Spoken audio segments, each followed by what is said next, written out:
Right, you need to go off. There we go.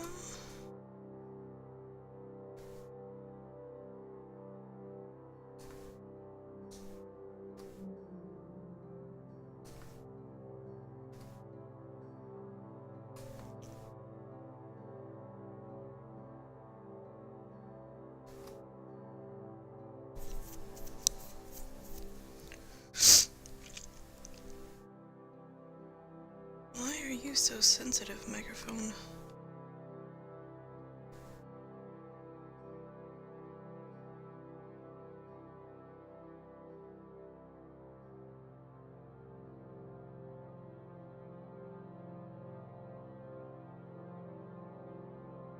Okay, that should be better. Yeah, that's much better. Especially now that I'm not having to be all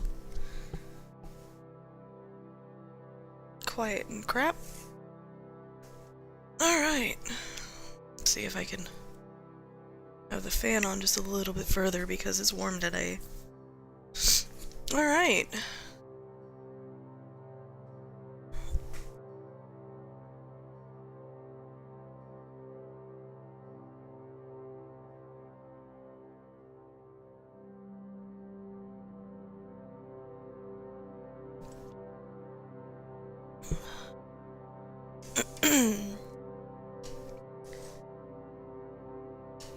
Alright. See how we're doing here on sound.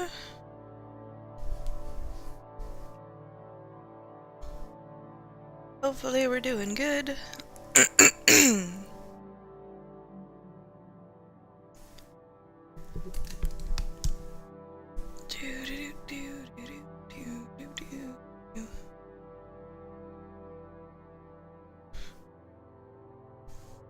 I already like the music in this game.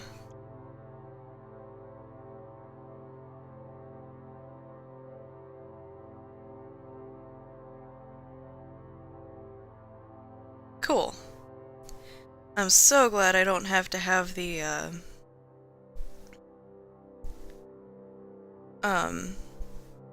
microphone super sensitive because I can't talk very loudly. I miss being able to talk normally.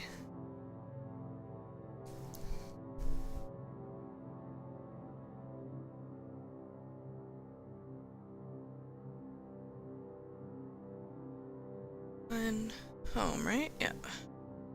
Home.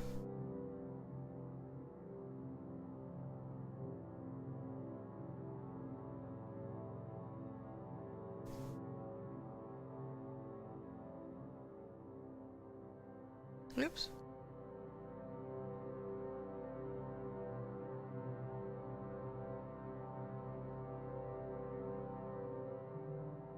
There we go. Now all of this stuff is the notificated. Notificated. Yep. That is so a word. Because I say so.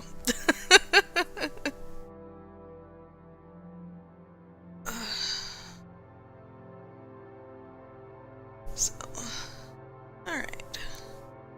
Doop-a-doop-a-doo.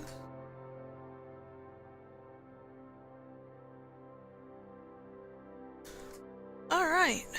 Well, we are good. We are all set up. Everything sounds really good. Minus the whole needing to adjust a little bit here because my headphones shrank on me again. They like doing that whenever I put them down. Alright. So let's go ahead and get started. And before anybody asks, yes, this is on the Xbox. They released a free console version of it this month, actually. It just popped up in the Xbox membership get this game for free thing, like this morning or yesterday morning or something like that. It just recently popped in, so. Excuse me, I'm so sorry that was loud. So let's do our options here.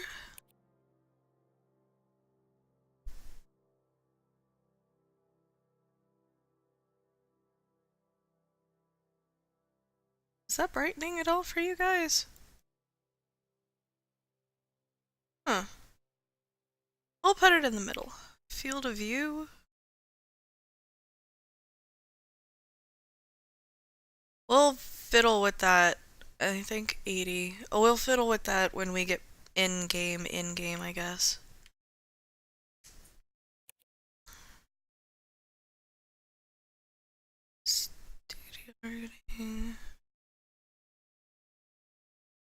Okay, that looks fine.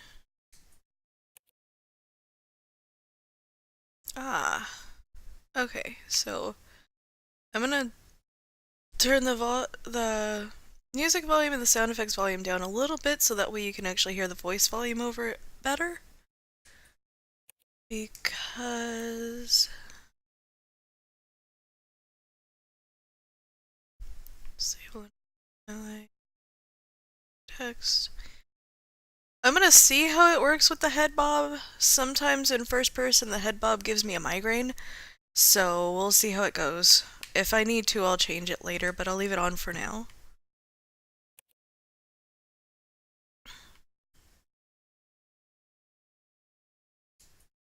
Display subtitles. And overlay text, because sometimes the written stuff can be hard to read. Alright. Let us start a new game. Lock using left stick, look around using right stick. Alright. I'm assuming interaction is going to be A. You know, standard button layout for the Xbox.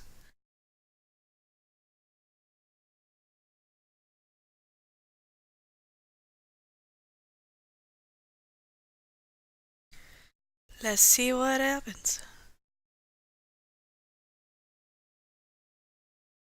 Let's hope it didn't freeze. Ah, no, the wheels are still turning. Okay. Or should I say the tape is still recording? There it goes.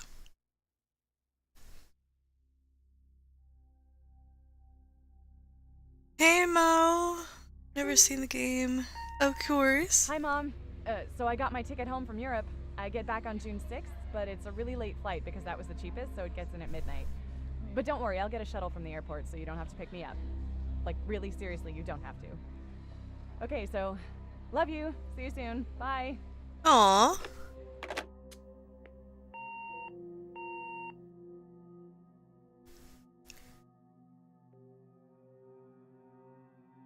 Wait, she didn't think that it was weird that she was leaving a voicemail?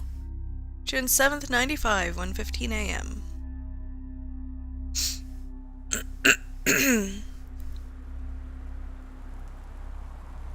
Okay.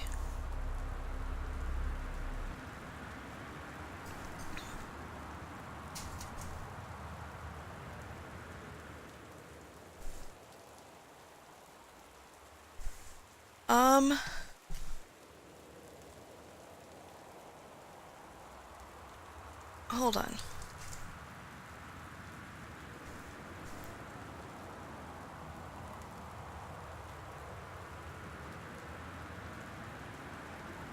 Okay, I had to turn my volume up a little bit. You guys don't have to worry about it, but, I needed to be able to hear it. Alright, so. Alright, so we're in the mudroom. Or the porch. Depending on how you want to look at it. Caitlin Greenbrier, I guess that's our name. Flight 270, June 6th, 1995.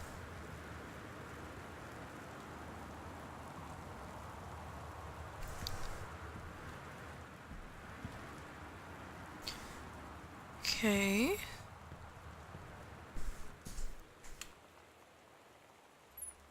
Aw, Christmas lights! Christmas ducky!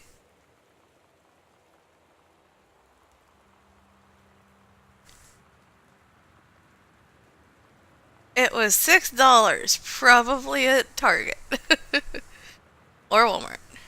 Okay.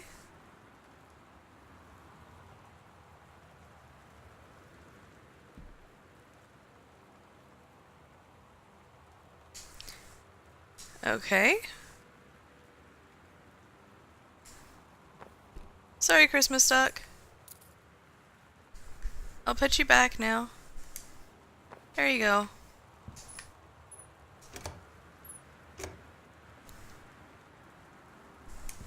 Here's a cup.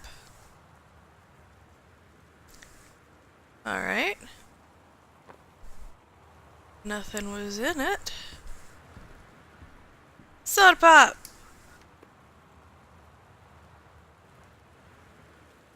Ginger ale!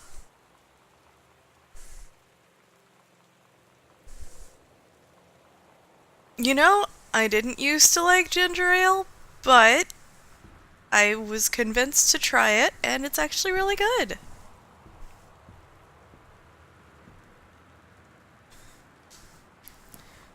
Oh, okay, well. That thunder was kinda...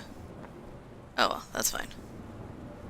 That thunder was creepy as crap. Thunder usually doesn't bother me, but...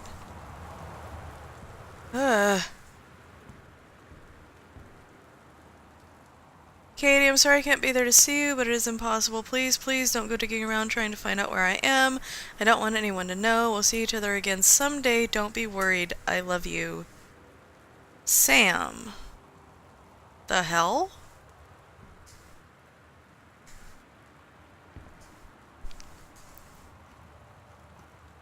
Do I need to grab my luggage? No? No? Alright, we're gonna let it okay. Ah. Itchy nose. I blame my cats.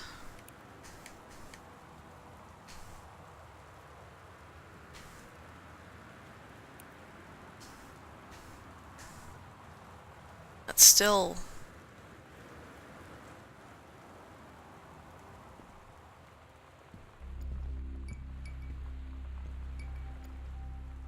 Okay.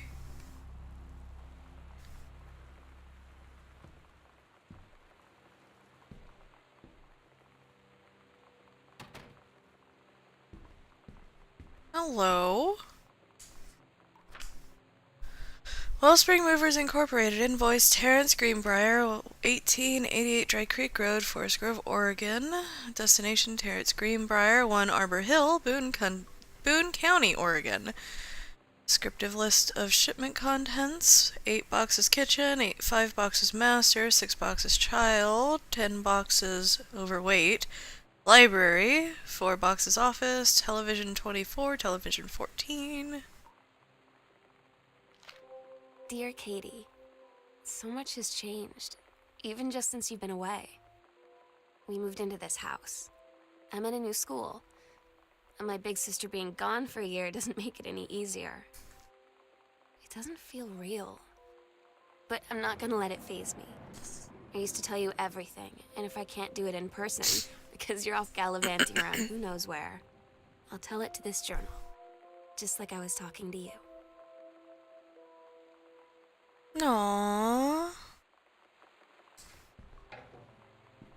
At the new house, added to backpack.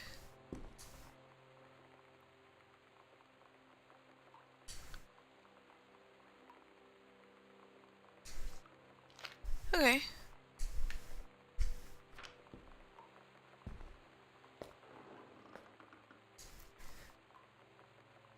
Author Magazine 50 contests with up to $21,000 in prizes. Stephen King critiques the art of feedback.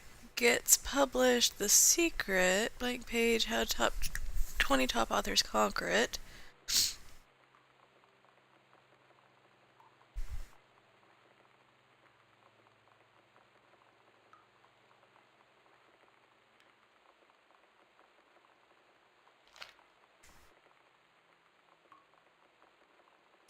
Toilet paper.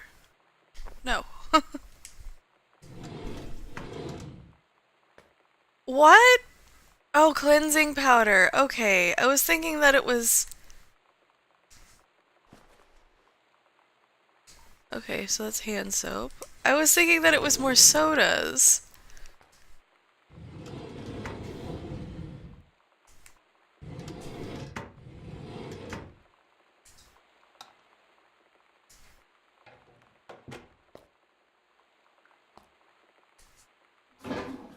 I can interact with it.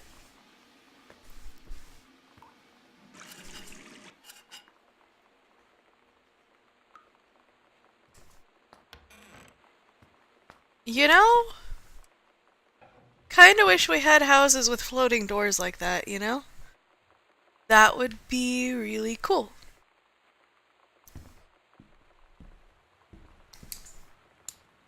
Kleenex.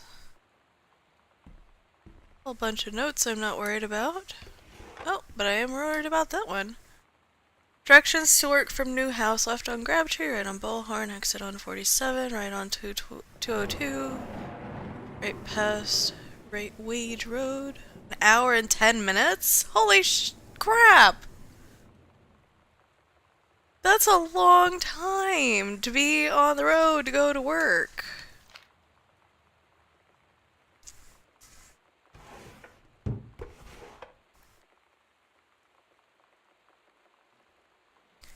I will admit, I kinda want a chest of drawers specifically for mail. Not gonna lie, that would make things a lot easier, so that way I don't have to worry about where it all ends up. Just next to the front door. Okay. Well, we're closest to the store. Closet's not creepy.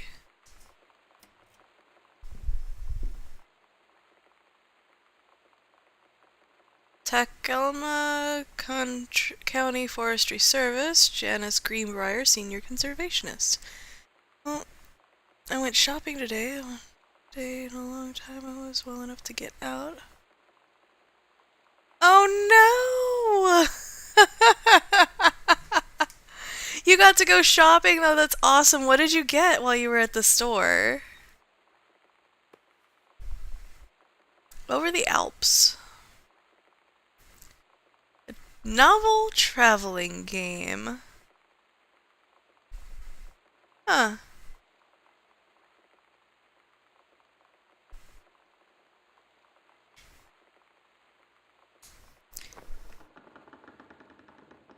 Excuse me?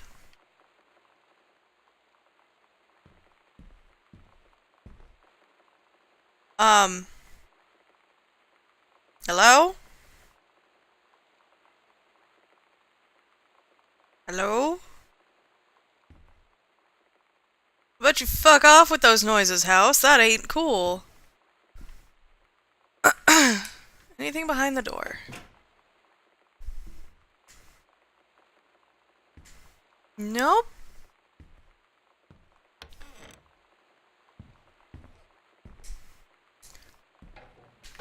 You know, on second thought, Pretoria. Fuck you, old guy.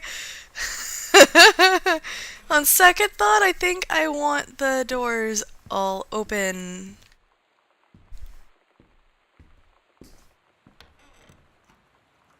Just.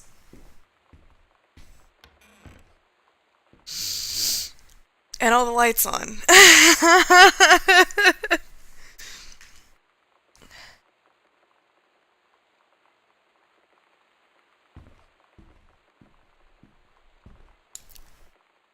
Because what's wrong with having all the lights on the house, Dr. Pepper? Oh no. Oh no! Yeah, I agree completely. Like, I don't drink tap water here either because it smells and tastes like bleach my ear as well. I can't. I get sick on it. If I have to drink water, it's bottled water or tea. Because then it's boiled. And our fridge has a really good filter on it for the ice. So.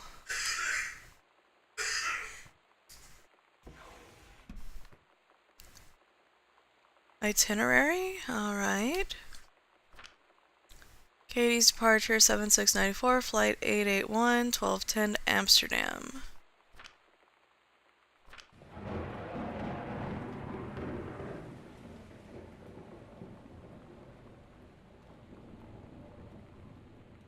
Okay.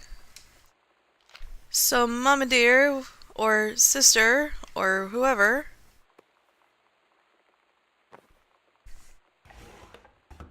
was keeping tabs on where we were for a split second there because I was turning. That window looked like a person. I'm probably spooking myself though, so. Note. Sam, Daniel from the old neighborhood called. He wants to come see the new house. Call him back. Mom, Daniel is a total weirdo. The only reason I ever hung out with him in the first place is that he had Nintendo when we were little. Oh, let's look at their... Hey! Sam has handwriting like me! Kinda makes me feel a little better. If you had to add that much bleach to clean your water, then I wonder just where you got it from. Might be drinking sewage water for all we know. Hours behind the bleach smell, it smells like fish. Like, badly.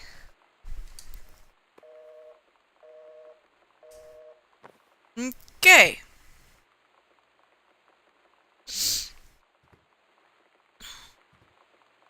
Sam, Katie, Mom, Jan, and Dad, Terry.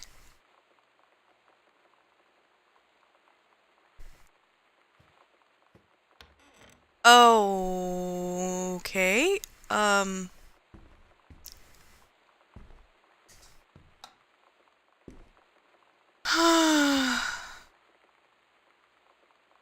That's what happens when you live 5 feet from the coast. Yeah, muddy water.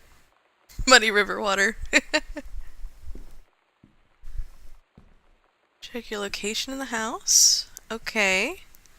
Front porch, foyer. All.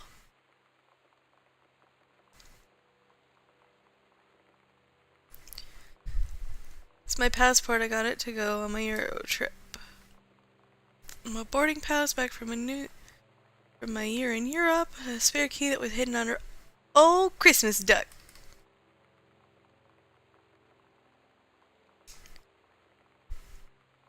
Oh, hello. Hey, it's one of the postcards I sent. Hi, Mom, Dad, and Sam. I'm in Paris. I've done many Parisian things, including eating Le Petit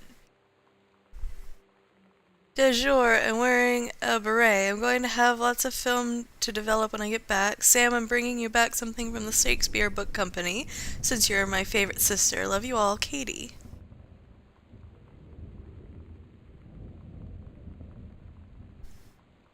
Oh, and she put weird because she had to write the new address. Déjeuner? Oh, I said that wrong. Okay, thank you for fixing that for me.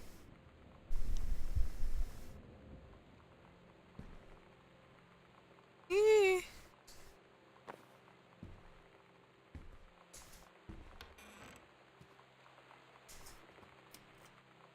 Hello?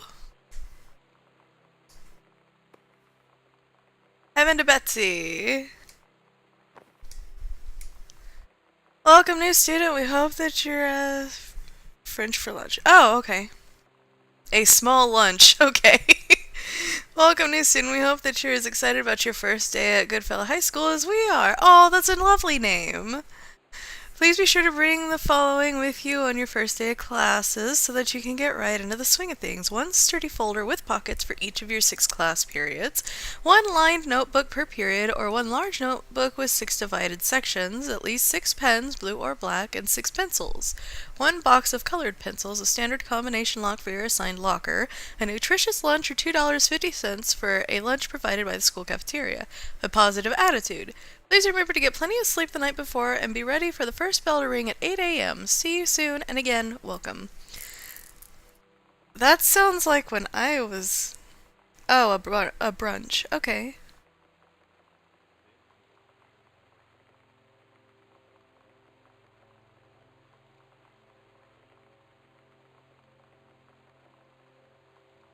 You guys hear that too, right?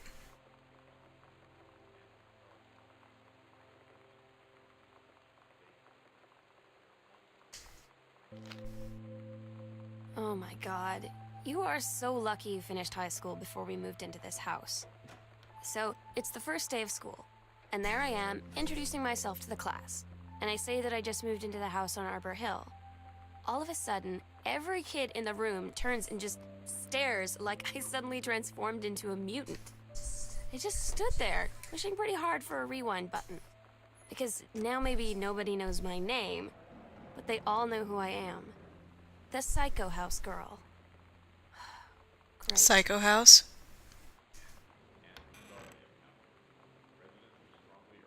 Okay, it's a TV.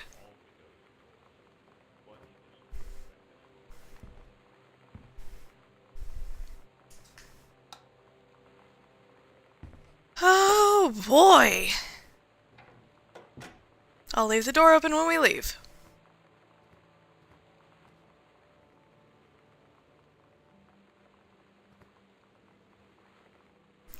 Man, can we get bookshelves like that?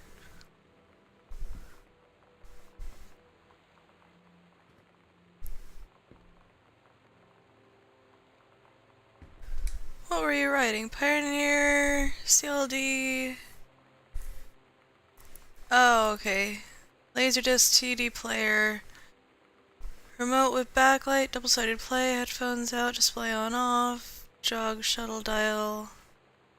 They say that a jack of all trades is master of none. I have to disagree. Mastery is not a question of specialization, but sureness of purpose and dedication to craft. If you happen to be in the market for a combination LD CD player, you'll be glad to know that Pioneer seems to share this particular. Not done writing the review for that, apparently. 3-ring binder. What do we got in here? Nothing. Nothing. I'll read the crumpled papers in a minute.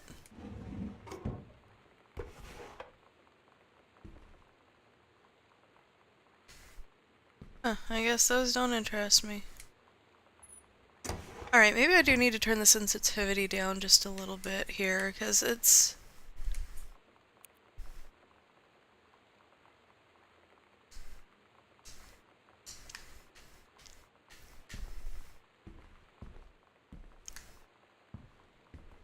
was being sticky. The killing of JFK, a theory. You've seen the movie Discover the Truth. Ah!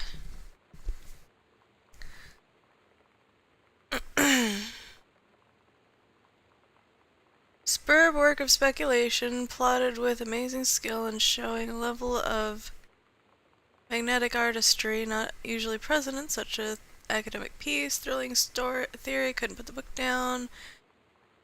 An important new look at circumstances surrounding one of the greatest tragedies of our time.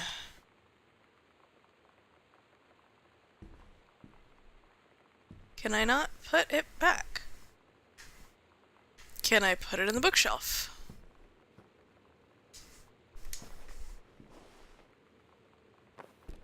That's not putting it away. Oh, come on. Fine, I'll put it on the desk.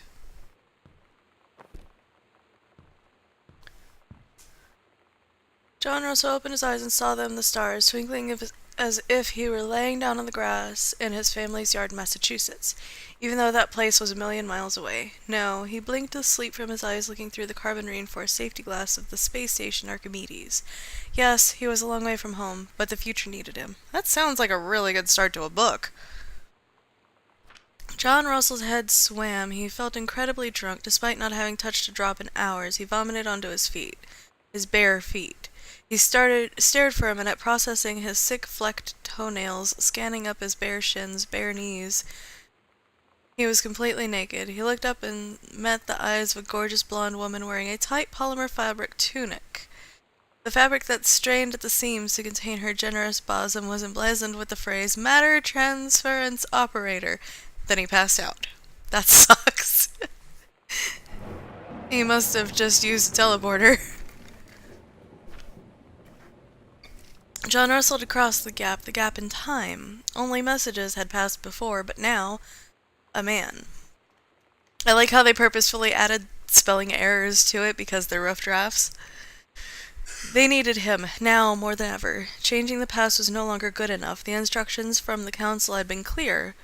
What to procure, what to construct from it, how to assemble it. So he made the machine. How to transport him... Made the machine to transport him bodily across time, and now he stood there at the bridge, on the bridge of the starship Archimedes, commander of the vessel, because only he who had saved the president's life twice before could helm the naive crew to their destiny, the fate of the galaxy. ... The spelling errors in it were amazing. That... Because they're rough drafts, it's really good. Oh, I need to find a combination.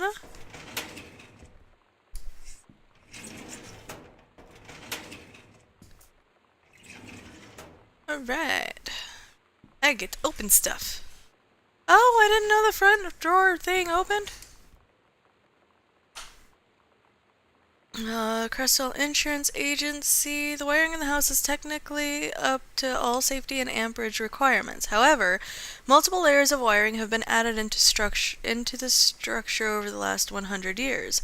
System is frequently unpredictable. Lights blink out for no clear reason. Pressure on floorboards and door frames disrupts circuits wired directly behind the surface. Properly reworking the electrical system would be highly destructive to the walls, floor, and fixtures of the structure. After discussion with Mr. Greenbar, since there are no current safety concerns, these issues will not be addressed.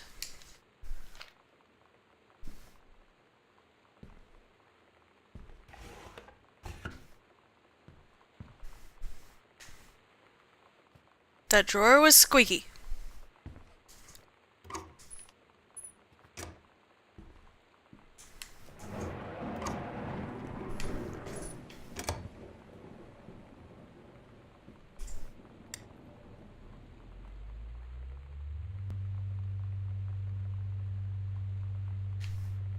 Okay.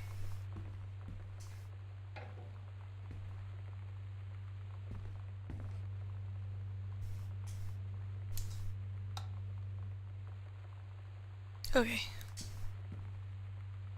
Alright, I'm in Dad's office right now. And now I'm in the library. Okay.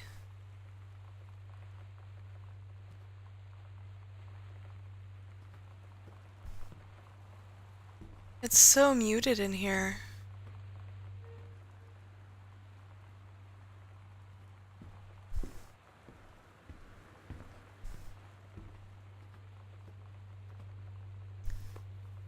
Stranger under my roof?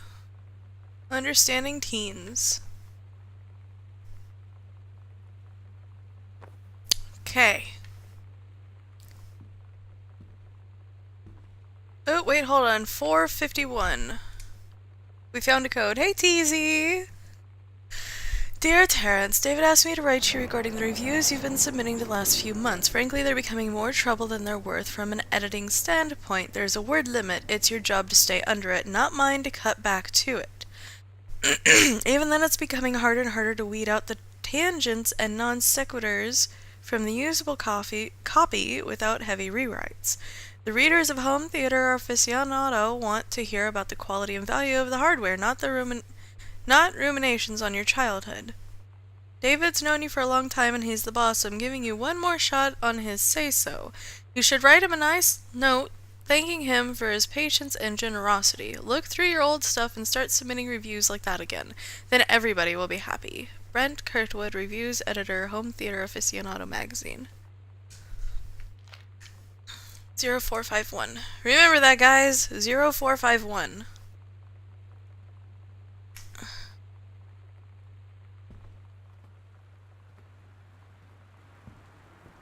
Lamp. There we go.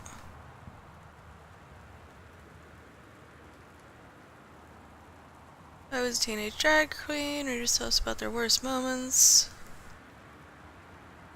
Does anyone still care? The male's gaze, how to subvert it.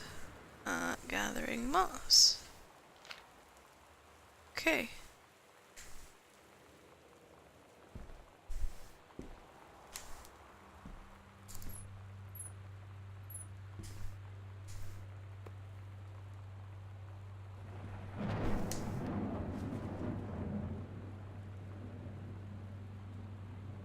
Accidental pariah?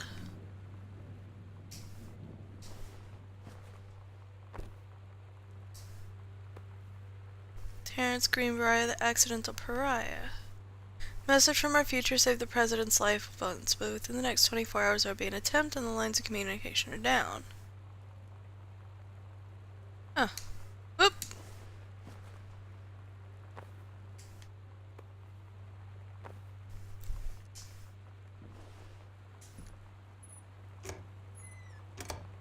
Okay. Thank you! I was actually whispering it to myself.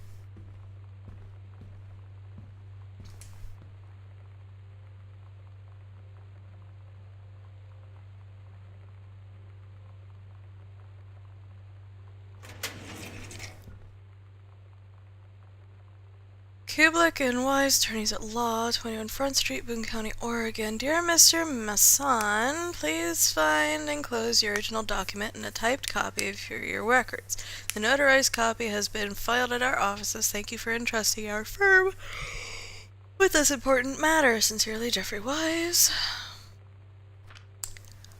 Will and Testament of Oscar Masson. Oscar Masson processing full competence of mind and memory, and after full survey of valued items to my name, do hereby declare this my last will and testament. The following shall hold true upon my passing. I declare that I am a lifelong resident of the Boone County and that I'm unmarried and have no children, no outstanding debts to my name, to any creditors living or dead. I do hereby bequeath every item of value of which I may die possessed, including the dwelling and surrounding acres located at 1 Arbor Hill, as well as any and all personal property and moneyed accounts to Terrence L. Greenbrier, Jr. of Ellis County. In the event that said Terrence Greenbrier should predecease me, then and in such event the bequest to him shall fall at and the same as bequeathed to his children is ordered by age and competence as stewards of this estate. Subscribe my name to the will this 13th day of August 1973 at the offices of the Boone County Court Register.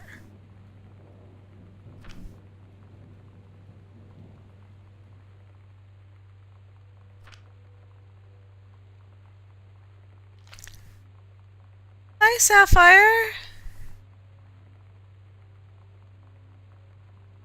How are you doing tonight? I hope both of you, everybody's doing well. So, the house that we're in right now got given to us by this dead guy? Apparently? Oh, hey. You can do better! Yes, USSR coalition and Lebanese technology in World War II early, time stream too different. Oh Jesus, thank you TZ for the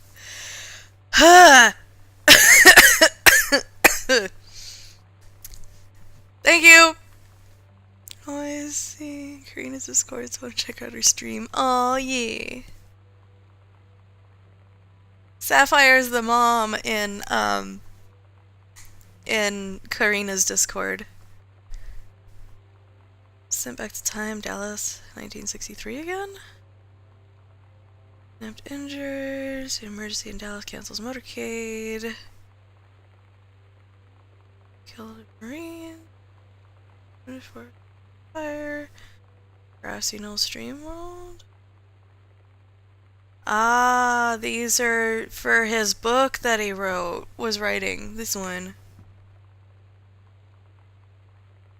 Yeah, it's Lurch from the old Addams Family. He's saying, "You rang." So, yeah, I thought it was fitting. It scares the crap out of me, so that works. And this is supposed to be kind of a creepy game. So... anything in the trash bin? Nope. Crumpled note. Hey, are you the new girl Sam? I'm Tommy. I'm at the back behind you. Wave if you get this and write back. Hi Tommy, yes, I'm Samantha, and yes, I'm new. What's up? I just thought since you're new, maybe you could use a friend. I don't have a lot of friends either, and so I thought I'd ask something if you don't mind. Do you mind? No, I don't mind. What do you want to ask? Was it just your uncle who went psycho, or does it run in the family? Oh, you asshole.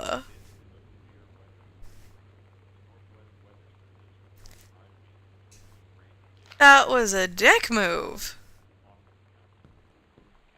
Okay, good. The TV is still on. I thought it was off.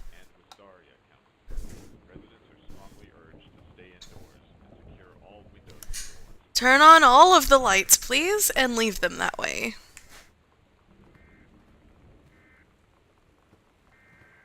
Severe weather warning. Okay. That's on the game! I got close enough to the TV. He sounded nice until he asked that psycho question, the asshole.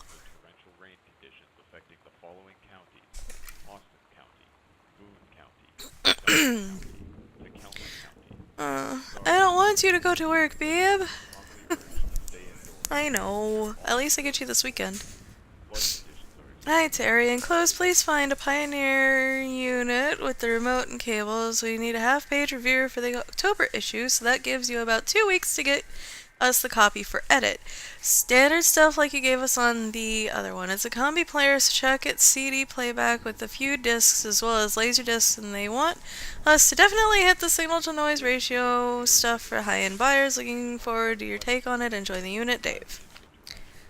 Can we... Thank you. Sorry, you guys were having to listen to that.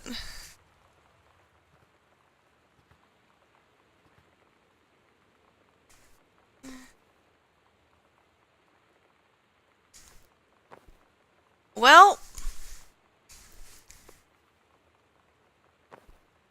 that's better, I guess. TV listings, Family Matters, Unsolved Mysteries, Diagnostic Murder, Mantis, Lucy Show. I see what they did there! Strange Luck, Bowie Meets World, Bunny Hunt Show, Dave's World, Theater of Blood, Chinatown, Step by Step, Picket Fences, The X-Files. These are all 90s shows. Oh my god, I used to watch like 90% of these. I love this game.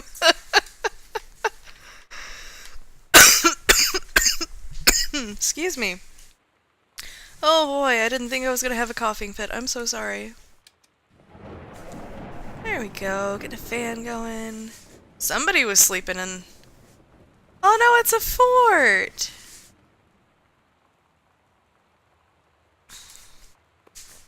Hauntings and poltergeists.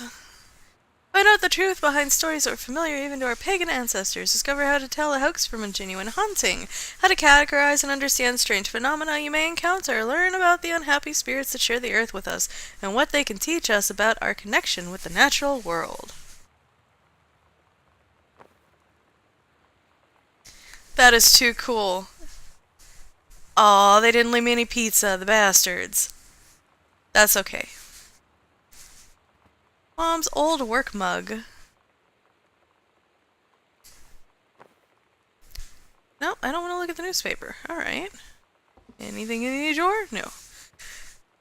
This house reminds me of ours because it's got paper like everywhere. I have tea. It's getting much better.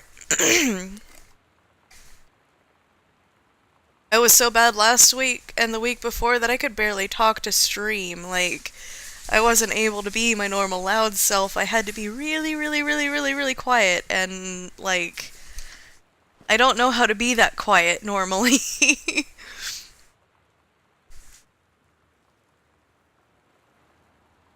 God, the directional sound in this game is amazing. Bhutan! Bratmobile. I like it.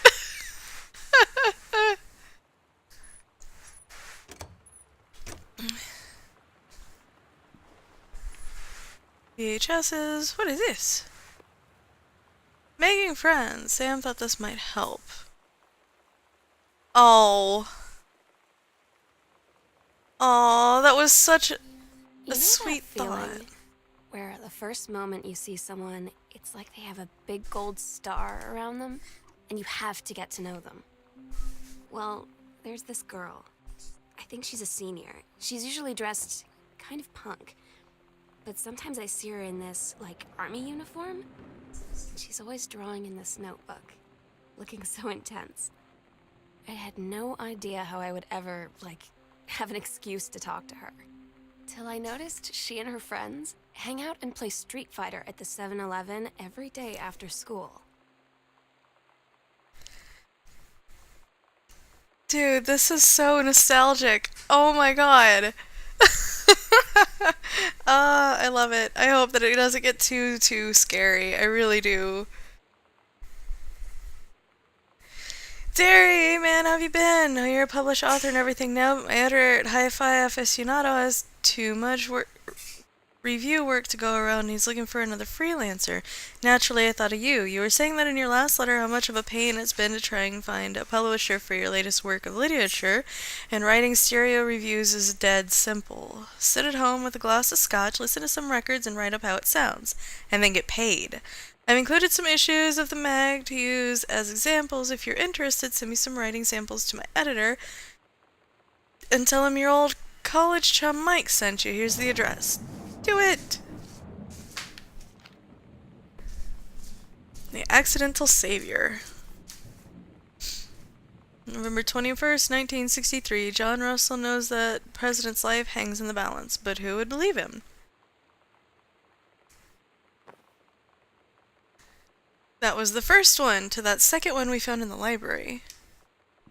And there's VHSs everywhere! Guy, like, seriously, the two racks behind me, the one there and the one right there, half of them are still VHS, and I've still got more in the TV stand. I really want to find a working VCR because I miss my VHS tapes.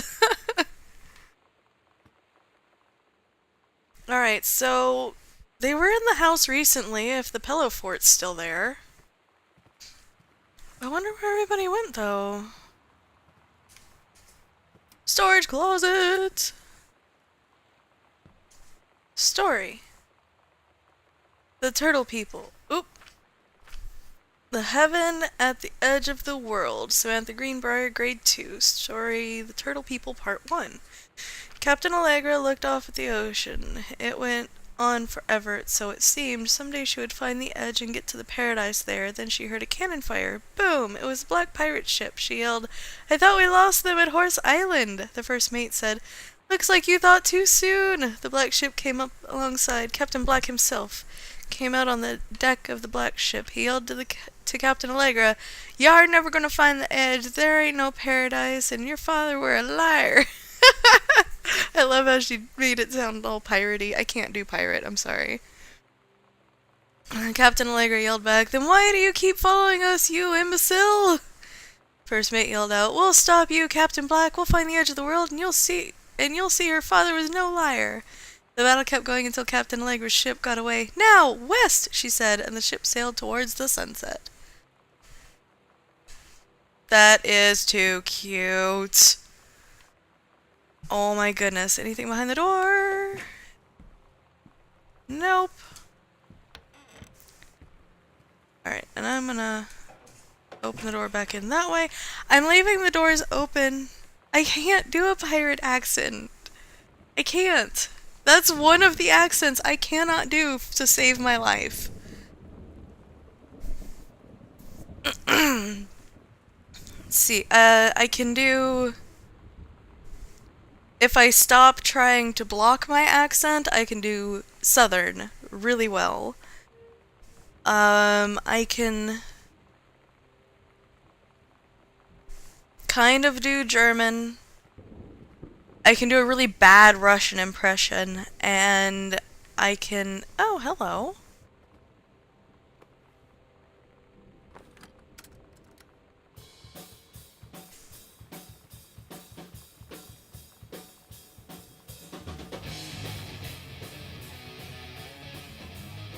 Alright. Cool. I like it, but no, I'm leaving the doors open in case I have to go and hide somewhere quickly.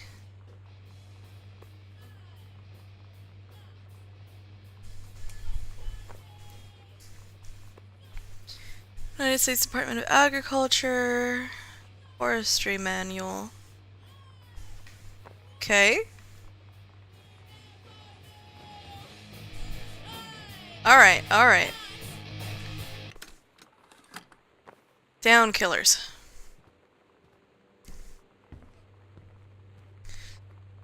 It's so pretty.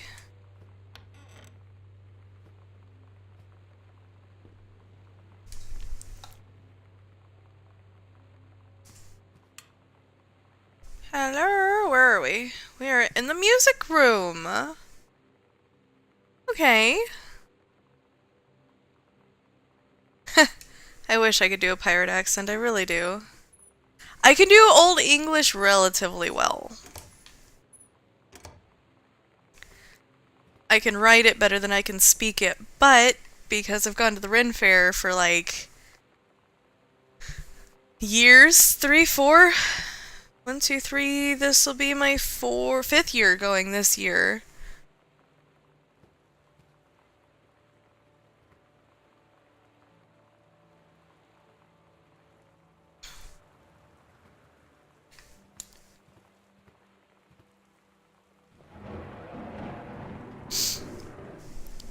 We're going to be going to the Renaissance Festival the first weekend of November this year. Reproductive system... Here, let's see, here. Reproductive system worksheet.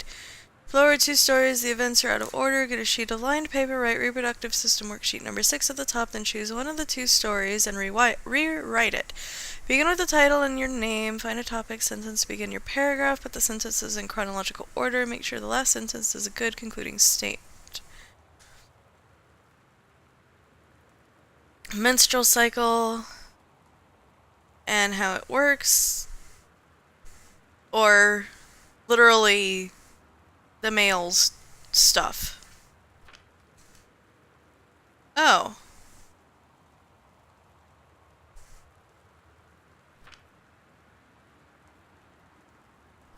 The Menstrual Cycle, a novella. The early morning of September 1st, 1939, Esa Glotz stares out the window of the train as it travels from Vienna back to her home village in Poland. As the train rumbles along and the sun rises over the countryside, she can only think of her dear Brosilov, the boy she is engaged to wed. Meanwhile, deep within her guts, an ovum starts to develop. As train approaches its destination, her heart races. The lining of the uterus is getting thick and soft. As Essa steps off the train, her eyes dart quickly across the gathered crowd. Then, there, her dear Boris, still in his baker's smock. He must have dropped his early morning duties at his father's shop to come to meet her. Her heart skips a beat. The ovary releases the ovum. It travels through the fallopian tube. Over the wheezing of steam engines, a deep hum grows. It's coming from the sky. Dark shadows pass over the station, a whistling sound. Essa, her thoughts only a second faster than the bombs, reaches out towards her dear Boris across the crowd. Their eyes lock and the moment freezes. The flash and smoke envelops him almost instantly. In the assault by German forces, almost 75% of the people in her hometown are killed. The rest, including Essa and, for a time,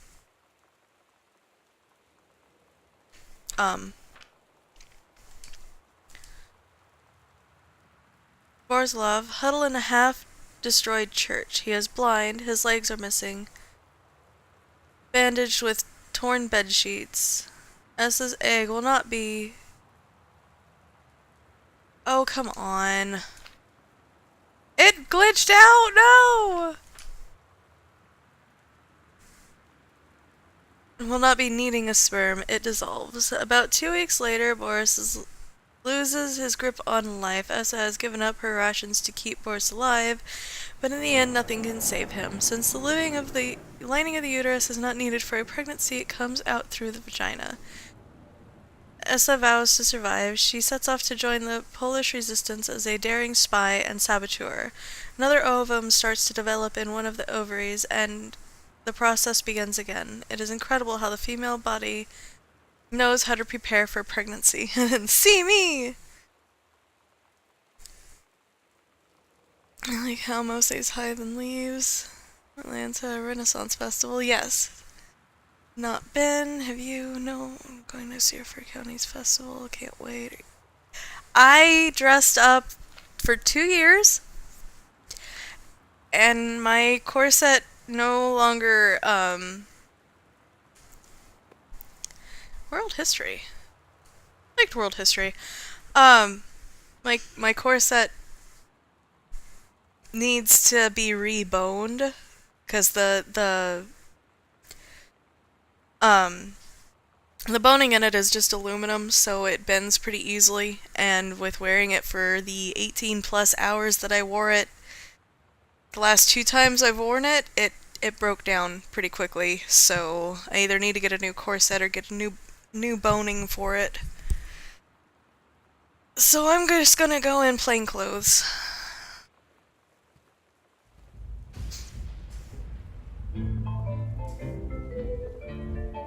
Oh, that's nice. Somehow I always knew that someday we'd be through. Now that it's happened, I just can't. That's really nice. I've done the best I What could you got? to keep from Viska vodka, triple distilled for product of Russia. can't get you off my mind. What else? Very nice.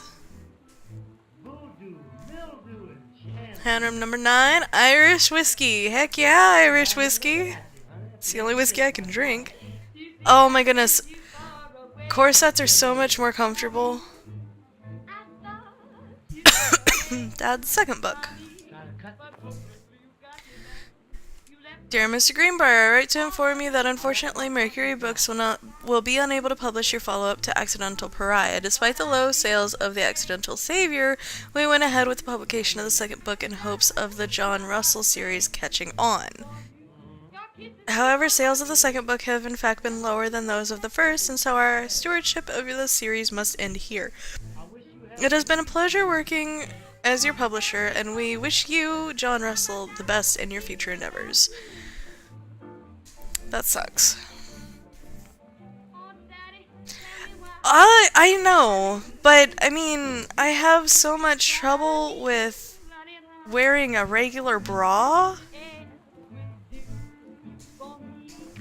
that the corsets are actually, the corsets are actually much more comfortable. It puts less strain on my back that way. Hey David, how are you doing? We're just talking boobs. Apparently. No, but really the corsets to me are more comfortable.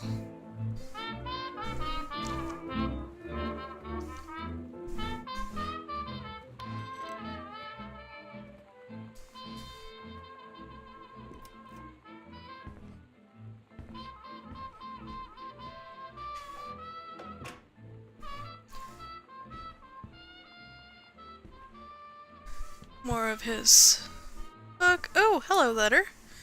Samantha, please give this to your mother. Janice, thank you for having Danny over to your new home. He's missed having his friend Samantha in the neighborhood very much. Danny asked if he could lend Samantha his Nintendo Street Fighting tape, and I gave my permission. He needs to spend less time with those games anyway. No hurry returning it. Let Samantha know that she is welcome back to our house to visit anytime. Sincerely, Mary Schutz? S-C-H-U-T-E-S. Okay. When you live in one place your whole life, your next door neighbor is kind of like your default friend. And Daniel only got weirder over the years. So moving away has been a good excuse to, like, not see him anymore. But he did always have the good Nintendo games. Maybe I'll give him a call.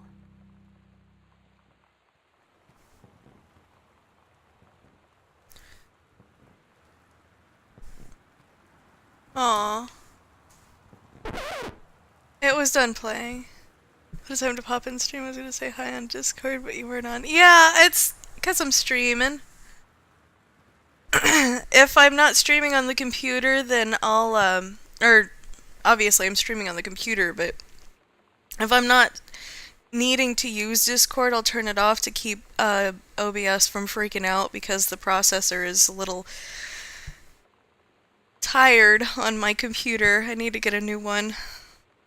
New computer, because the processor, they don't make an upgrade for my processor anymore.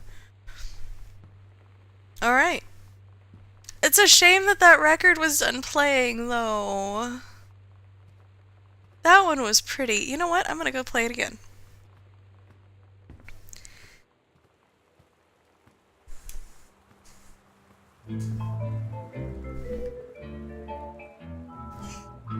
I like it. I really do. Somehow I always knew that someday we'd see through. Now that it's come.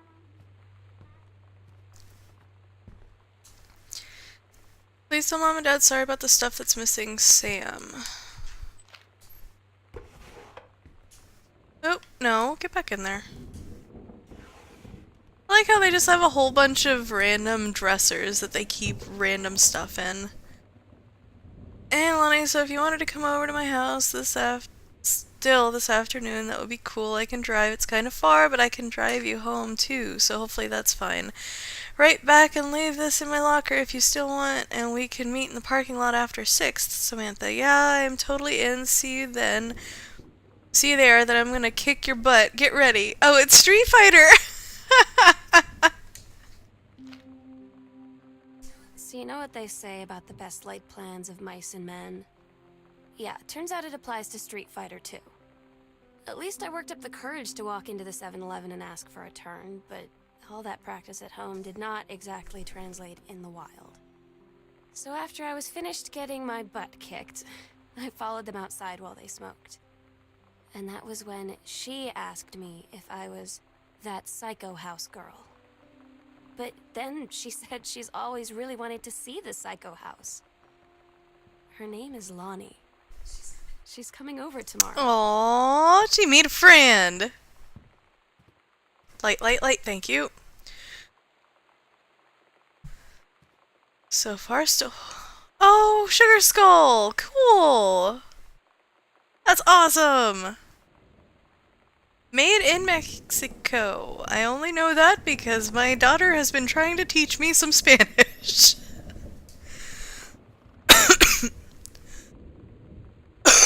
Excuse me.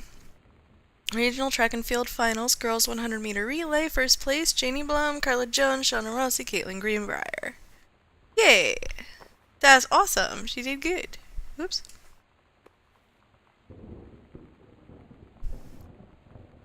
No? Okay. Track and field field of finals, girls long jump event, Caitlin Greenbrier, first place. Very good, Caitlin.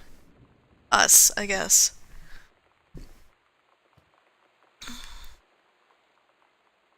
Anything in the side panels? Oh, I need to go back and check that other one. No. Closed door. Phone books! Everywhere phone books. Do y'all remember having phone books in a random drawer in your house or next to the phone? Oh, good lord. Hold on. Let me see if I can fix the,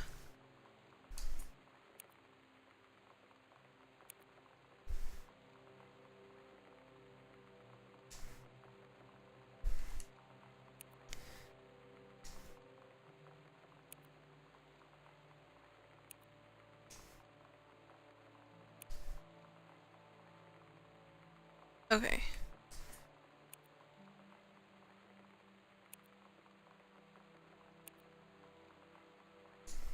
Nope, it still broke. It is very pretty stationary. Alright. Dear Jan, it's so good to hear from you again. This new house business sounds like quite the adventure. Remember the little dorm room we shared freshman year when we were miserable, fantasizing about our dream homes? I always said I wanted a mansion. You said you just wanted a house in the woods. Look who got both. Somebody up there likes you. I could use some of that magic. Send me some lotto numbers. I'll play them. Seriously. But I shouldn't be complaining about this good old split level we've had since Bob got transferred Hartford to Winnipeg. We just got new vinyl siding. Jealous yet? Let me know if you want to trade places. So how are the girls doing? Katie left on her big European adventure yet? Speaking of jealous, right back soon. I miss you, Rumi, Carol. I know I was stuttering a little bit because I have a little bit of trouble reading cursive, but I'm so glad that I was taught how to read cursive in school. My kids don't know how to write or read cursive at all. And I'm like shook, to be completely and utterly honest. I am so like, what are they flippin' teaching kids these days? I'm so upset about it. Like, badly. Hold on just a second.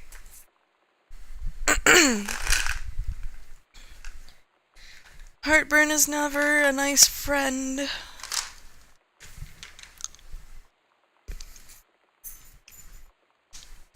And I'm actually going to go ahead and say goodbye to Molokai real quick. He's leaving for work. I will be right back momentarily.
Okay, guys, sorry. Oh! I finally figured out what I wanted to do with my birthday money that I got. And I went and got my nails Halloweenified. That one's a spiderweb. So, yay. I got to do all sorts of girly things. Alright.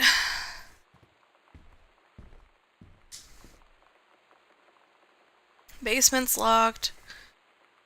I'm okay with that. Looks like we're gonna go upstairs. I don't know if I'm okay with this.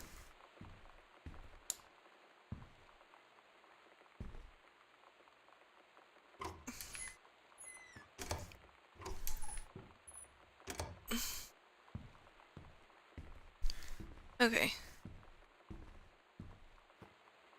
We're actually gonna check out this, right here. Because I hadn't checked this drawer. Obituary. Oscar Doc Masson. Oscar Masson, 60, of Boone County, died peacefully last month in his home. Mr. Masson was born on September 8, 1933, in the house that would be his home for the rest of his life. He attained his degree in pharmacy at a young age and returned to Boone County to practice. He quickly became a well-loved figure at the center of the community. In the decades preceding his passing, he was seldom seen outside his home. The service will be held Sunday at the First Methodist Church at 1 p.m. All are welcome.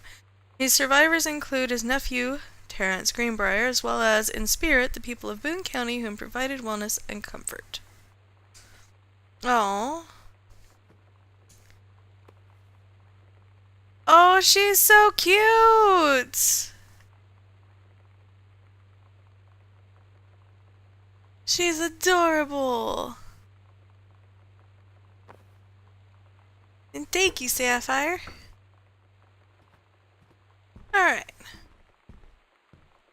Now we'll go back upstairs. I'm glad that we went back in there, though.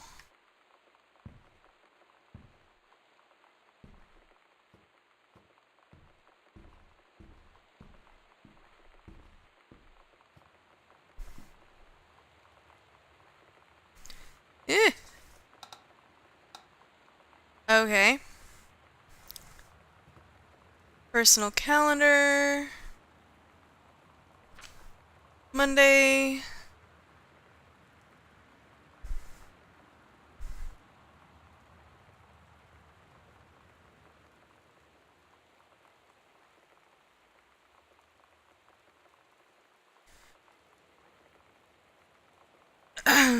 Couples.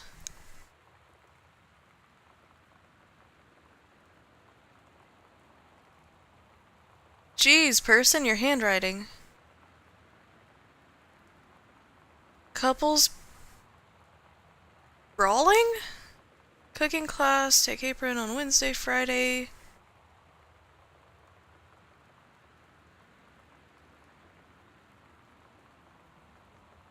Friday bathroom.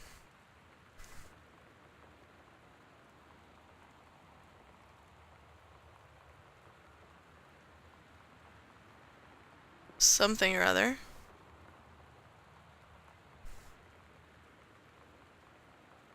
Cooking class. Cook the big meal for Terry and Sam.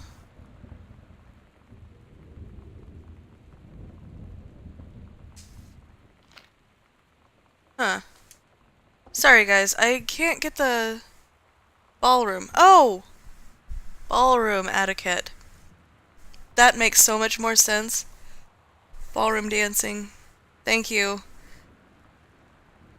I can read most cursive if you give me a minute, but that one was just so confusing. And for whatever reason, the layover's not registering. It glitched. Okay, notice a temporary personnel transfer. Bruce Pendleton, head of personnel, State Forestry Service. To aid in the upcoming prescribed burn operation, a ranger with expertise in the procedure is being transferred to the station at Flintlock National Forest, effective 9/2/94. Please see attached personnel file. The overseeing officer at Flintlock Forestry Station, Senior Conservationist Janice Greenbrier, is charged with the supervision of transferred personnel. The duration of transfer will be based upon performance evaluation as well as the recommendation of the overseeing officer. Okay, so that's what our mom's doing, working an hour and a half away from home.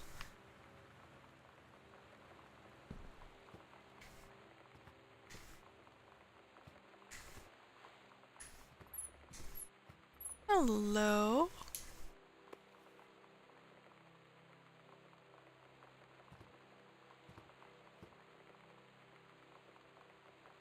Batmobile Potty Mouth. Okay. It's weird hanging out with girls. Daniel was around ever since I was little, and other girls? I don't know. But being around Lonnie is like instantly just right. I gave her the grand Psycho House tour and took my revenge on Super Nintendo. And it was like, I don't know, I finally found someone I feel normal around. I drove her home and she gave me this tape and said, "You have got to listen to this." I haven't stopped playing it since. Aww.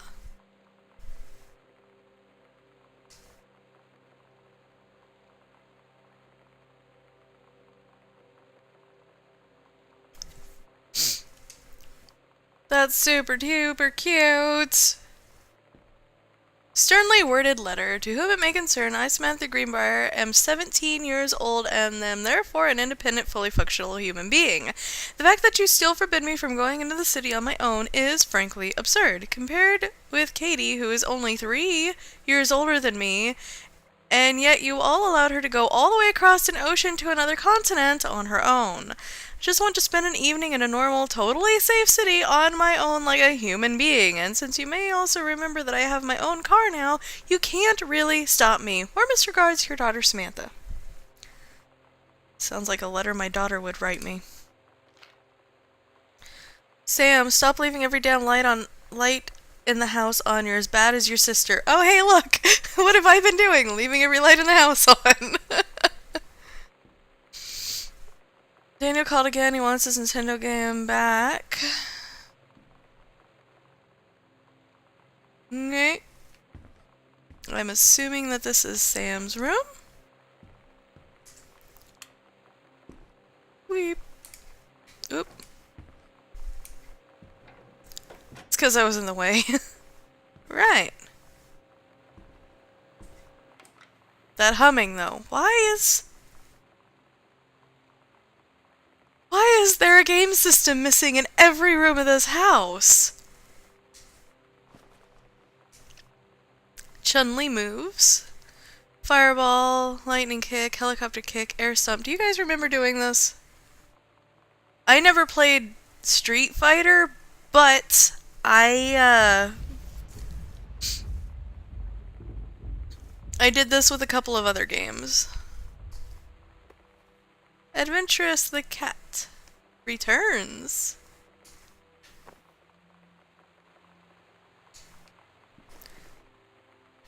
Nope. 3-ring binder. Anything in you? Nope. Okay. Tape.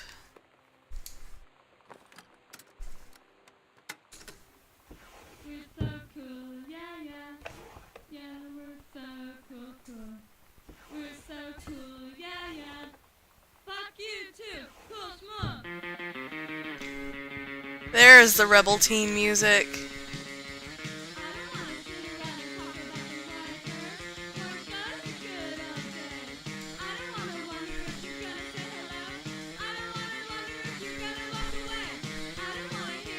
Optical illusions?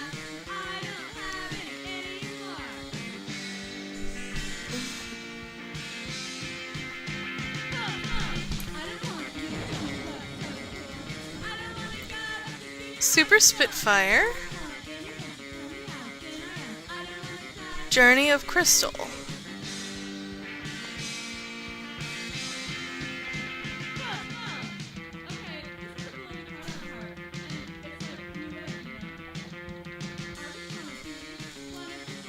I like that there's ambient noise that you can choose to play. And Sam in this in like 4th grade.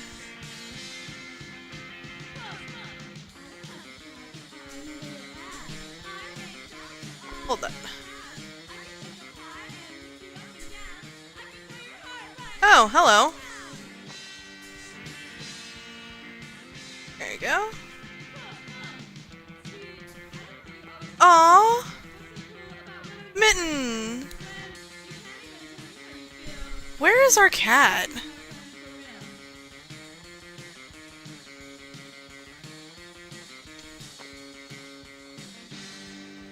Samantha, special, adorable, merry, affectionate, nice, thoughtful, honest, admirable.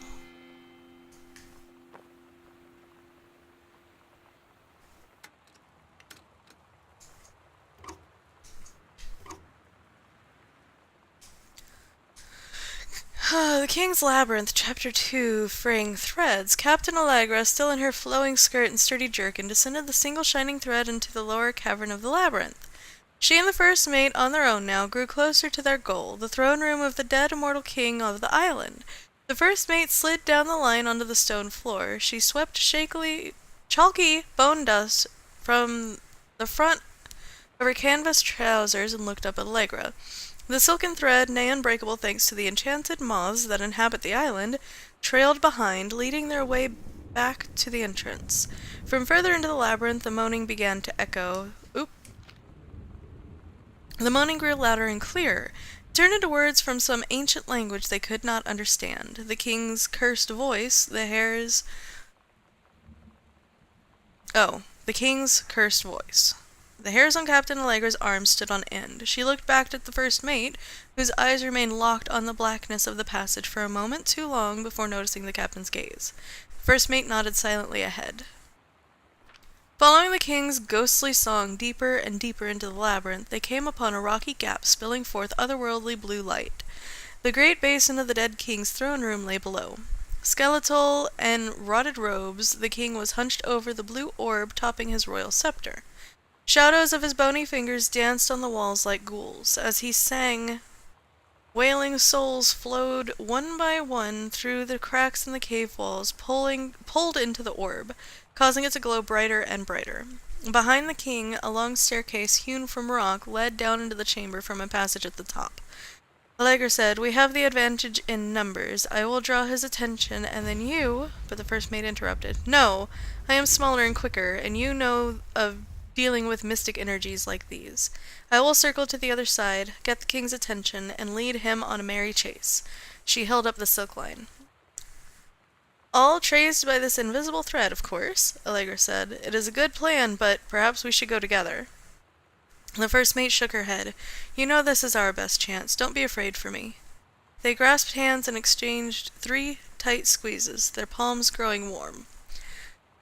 The first mate tied the shining thread to the belt of her trousers, gave a quick salute and a wink, and dashed off. Allegra waited, staring vigilantly across at the top of the stairs where the first mate was to appear. The king continued his— Wait. No! No! The singing stopped. The king turned and began walking up the stairs. Allegra wanted to call out, to do anything to stop the first mate from running headfirst into danger. She tried tugging on the line, to signal her. No use. The king was nearly at the top of the stairs when the first mate burst through the passageway. She skidded to a stop. Even from across the yawning basin, Allegra could see the first mate's eyes grow wide. She turned and ran. Summoning his undead power, the king left the ground, levitating, gliding behind her with distressing speed. From some dank passage much too far away, Allegra heard the first mate's scream. She was already running towards the sound. The line in Allegra's hand went taut, then shuddered. It fell slack to the stone floor. As Allegra ran, she was gathering the line, twisting it around her arm. She came to its end. The unbreakable thread dangled limply, its end shredded and frayed in her hand. She tossed it to the ground and ran. That's really good writing. Especially for...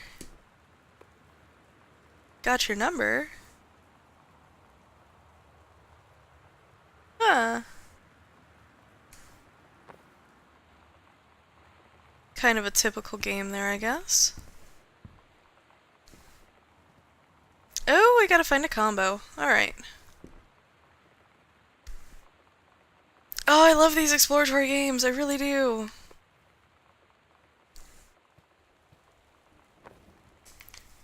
Let's try that. There we go.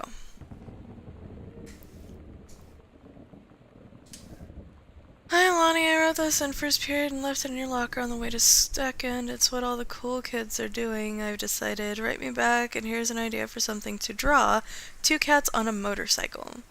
Hey, this is a good idea. What all the cool kids are actually doing is sending each other pages on their beepers, but we're cooler than them because guess what? They can't put this on a beeper. 2 cats riding a motorcycle going through the desert being chased by a UFO. That's awesome. Your drawing of cats is so good that I added a background to make it even better. Maybe I should just stick to writing though. I like it. How did you know they were about to be abducted by aliens? I'm looking at Mr. Fish right now. I feel like he would probably have lots of cats. Also like his secret shame as he watches 90210 religiously. I'll ask him about it after class. He said he doesn't have cats and also that he's never watched 90210, but I could see it in his eyes he was lying.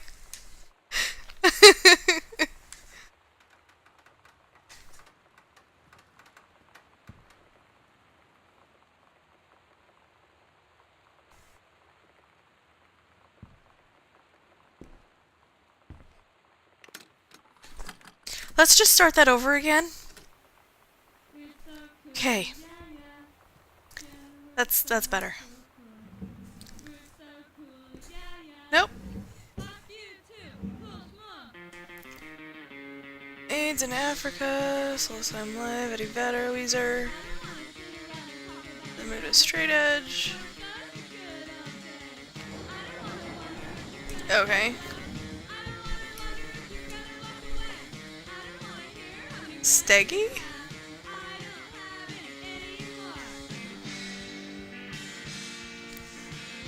Samantha, year 11, Fletcher, period 5, shop 1, metalworking engraving, grade C-, not a challenging assignment, metal plaque for family portrait, reasonable subject but not complex. When I said that mom and dad should be replaced with parents' names, I did not mean just add them underneath. Acceptable leveling on edges, show more pride in work.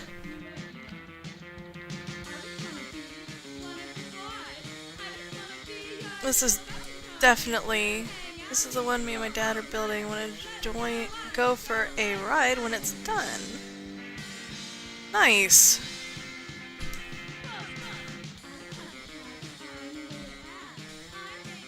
Kurt Cobain. Yep.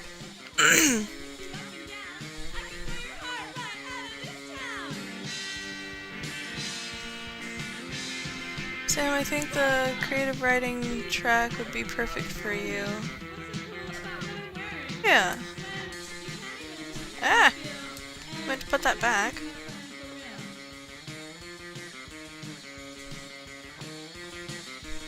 I'm looking for the passcode for her locker, because I'm a nosy body.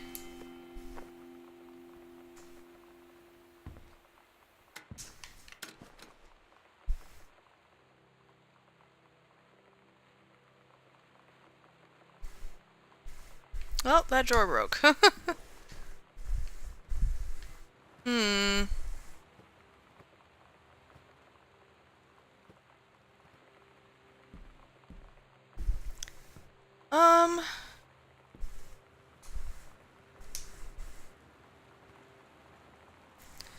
Had that much to drink.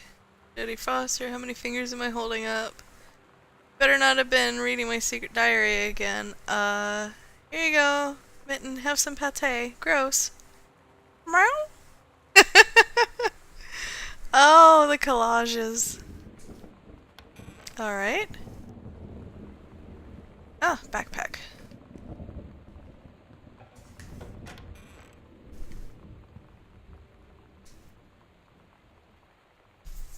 Hey Sam, do you wanna go see Pulp Fiction after school at the Coliseum? It came out last weekend and Todd won't shut up about it, so either it's good or we can make fun of him for liking it. Mom is supposed to cook dinner for us tonight for a change. But I can just ditch on it probably. What time? Also, isn't that movie supposed to be really violent? Am I going to barf? According to Todd, it is pretty hardcore. I guess Uma Thurman gets stabbed in the heart with a heroin needle, so that's kind of hilarious. Also, something about cheeseburgers is important. Todd wants to see it again. 7:15, okay? Don't be late. Don't barf. Alright, see you there. It's a barfing hamburger.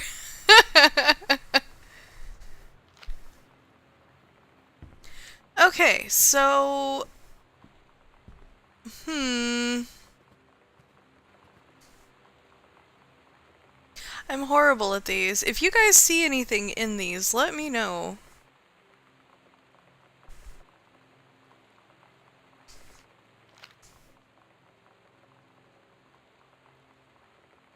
The only thing that it looks like to me is that it's kind of moving, but I know that that's probably not right.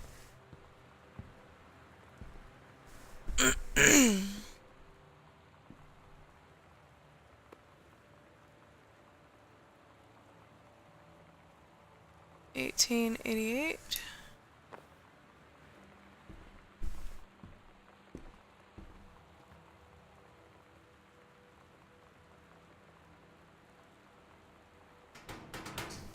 Nope.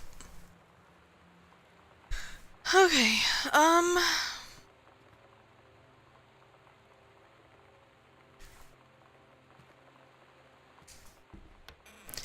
we'll come back to it.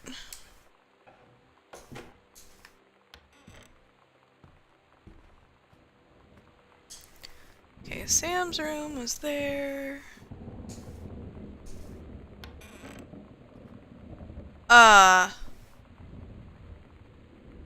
1995?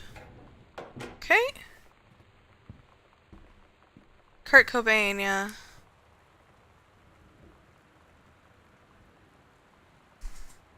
Nope. No, 1995.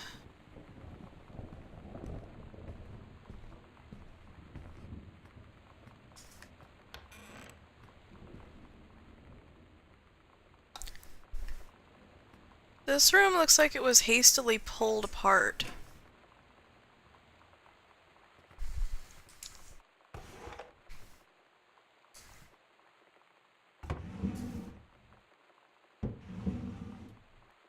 Ah!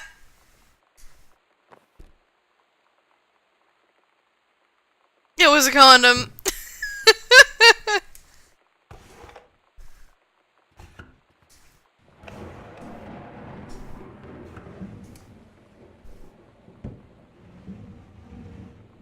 Okay. In the box? No. Linens. Mom's purse.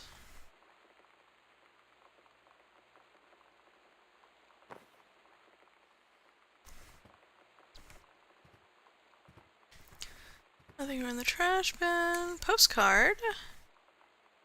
Your Mom, Dad, and Sam, I am in the channel. This is my second passage through the channel. I'm on my way back from London. This I'm going to Brussels, Belgium. Sorry I didn't write you on the way to London, but I was too excited about the channel. London was great, Dad. I know you've always wanted to visit, and I think you really should. You'd love it. If you all wanted to come back here as a family sometime, I guess I could be convinced. Love you all, Katie.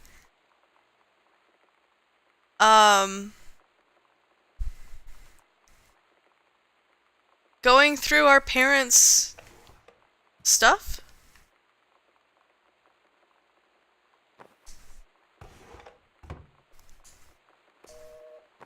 Earth, Wind, and Fire by Willie Nelson.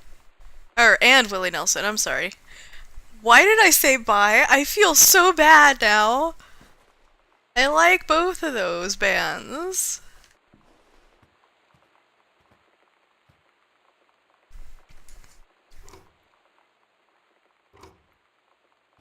VHS.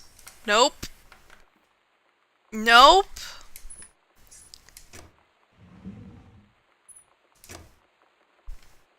Can't close that drawer.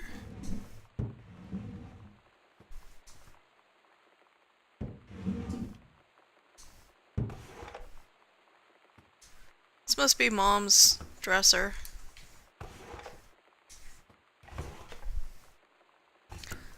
Aw, Mitten.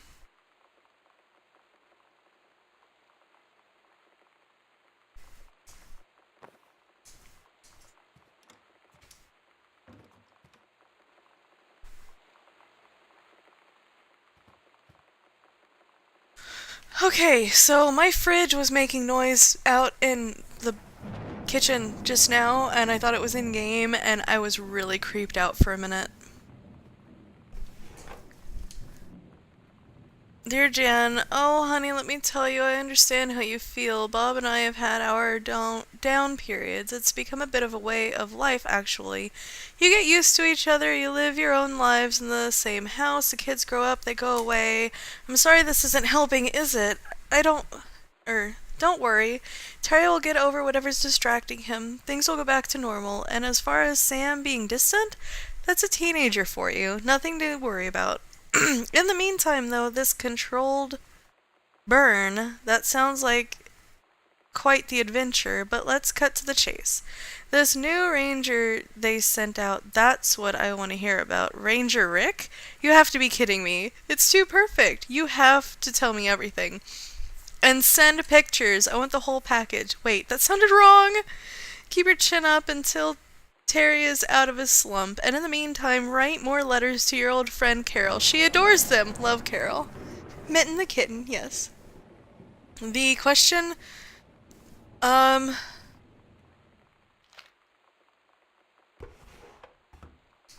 trying to figure out the combination for my sister's locker.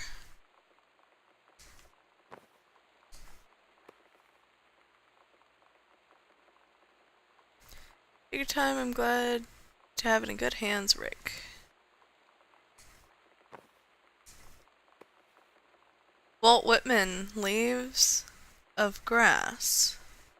Collection of poems was first released in this form in 1892, but before it was banned on grounds of obscenity, died 2 months after its release on March 26, 1892. Seeing, hearing, feeling miracles in each part and tag of me is a miracle.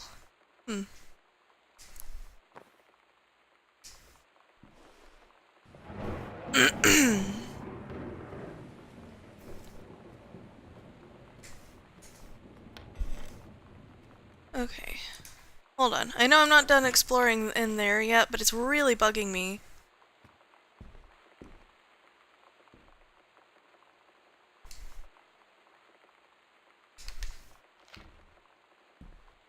It's really bugging me. I thought it would have been Mittens,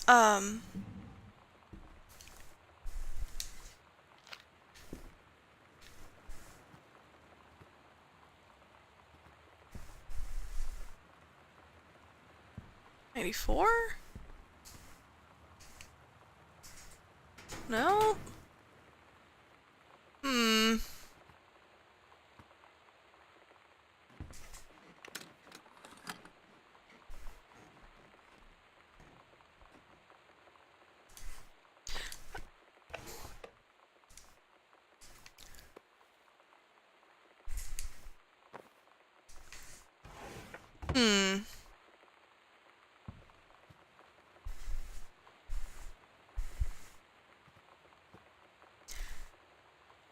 Pacific Institute of Art Exhibition 19 November 91?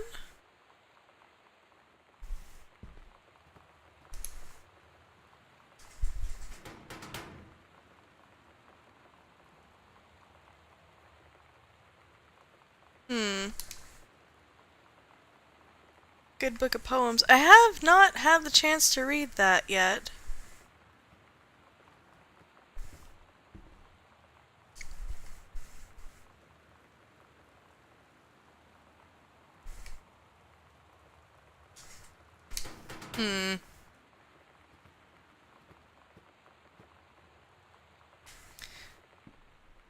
I'll figure it out.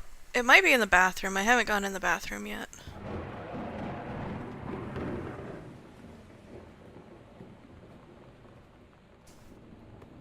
Aww. That's too cute.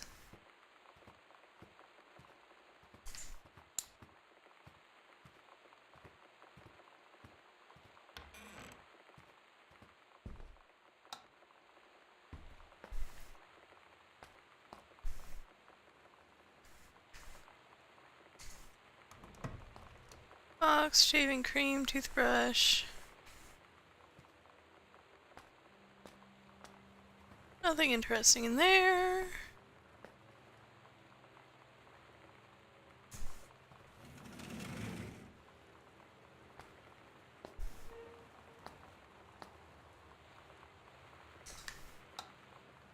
I was gonna say, there has to be lights in here. After the honeymoon? Rediscovering your spouse personally, spiritually, sexually. Her reaction to picking that up was, yuck. 0501? Where did you happen to see that, David?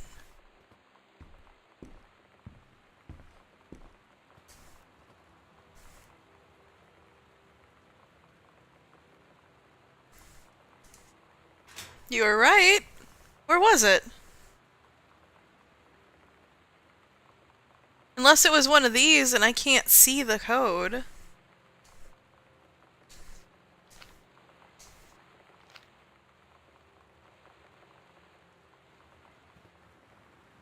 Oh! She's smoking. And stealing. Those are tags. Lonnie. Lonnie came over today, but everything was different. She was sitting at my desk chair, and she wouldn't look at me. Finally, I asked her what was going on. She said she felt like she'd done something wrong that night in the city. Like I must think... But I said no. There was nothing wrong. I just wanted to say... But I couldn't find the words. I felt like I was gonna cry, but I wasn't sad. She got up and sat next to me on the bed. I looked at her. Lonnie, do you think you could ever... And that's when she kissed me. Aww. Not a problem, Sapphire. You get some sleep. Thank you so much for coming by.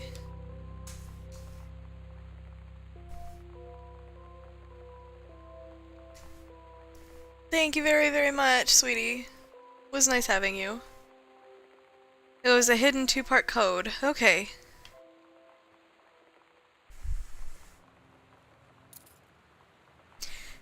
Basement key. Okay.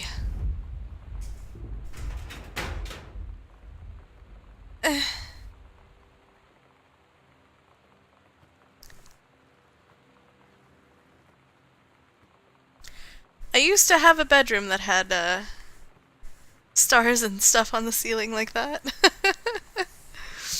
Oh, this game is so nostalgic. 0501. I'm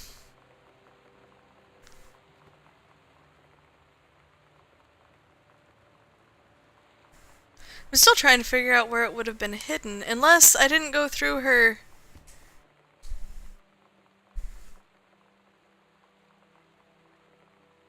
Oh... Disciplinary referrals. I remember these. For Yolanda DeSoto. Sorry. Mr. Benchley observed Miss DeSoto wearing a t-shirt with an unacceptable image on the front, a large beer can labeled Fab's Blue Ribbon. Miss DeSoto was sent to the guidance counselor's office. Action taken by facility. Miss DeSoto was given the option to turn her shirt inside out, change into a shirt from her gym locker, or be suspended for the rest of the day. Miss DeSoto chose suspension. Her father was called, but there was no answer and no answering machine. Miss DeSoto must return this form tomorrow, signed by her father.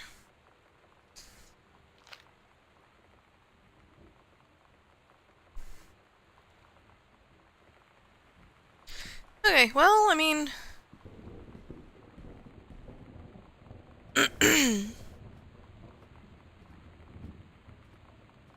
Just the teenage rebellious phase, really. Candles? Why do I feel like I need to carry one of these candles with me?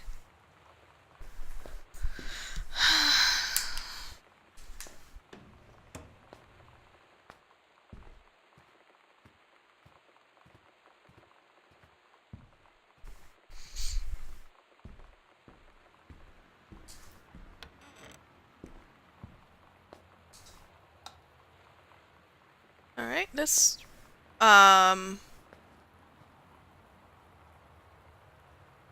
Guys... Oh, she was... Never mind. Never mind. I was worried that she was trying to hurt herself. But it's just hair color. Lonnie brought her hair dye over today. She said, I need to fix these roots. Think you could help? Dyeing hair is weirdly intimate. I don't know if I've touched someone else's scalp before. It's pretty intimate, right? It felt intimate. We looked into the mirror together after, and I expected her to say something about how it looked crappy, or good, or whatever. But that's when she said, "You're so beautiful." And she was looking at me. Right in that moment, I wanted to say something, but I waited. And the moment was gone.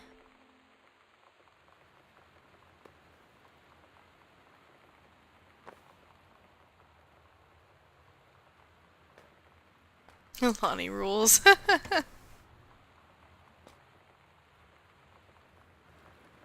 Okay.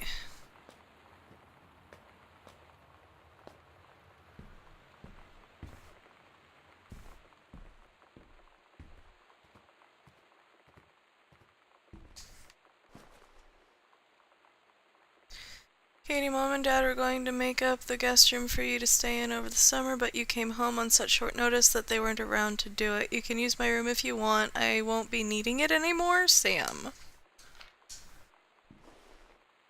Okay. We'll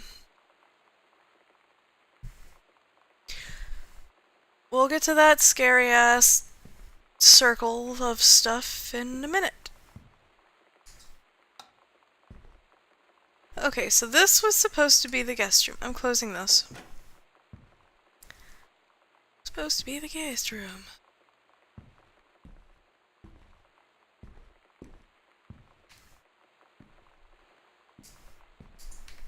There.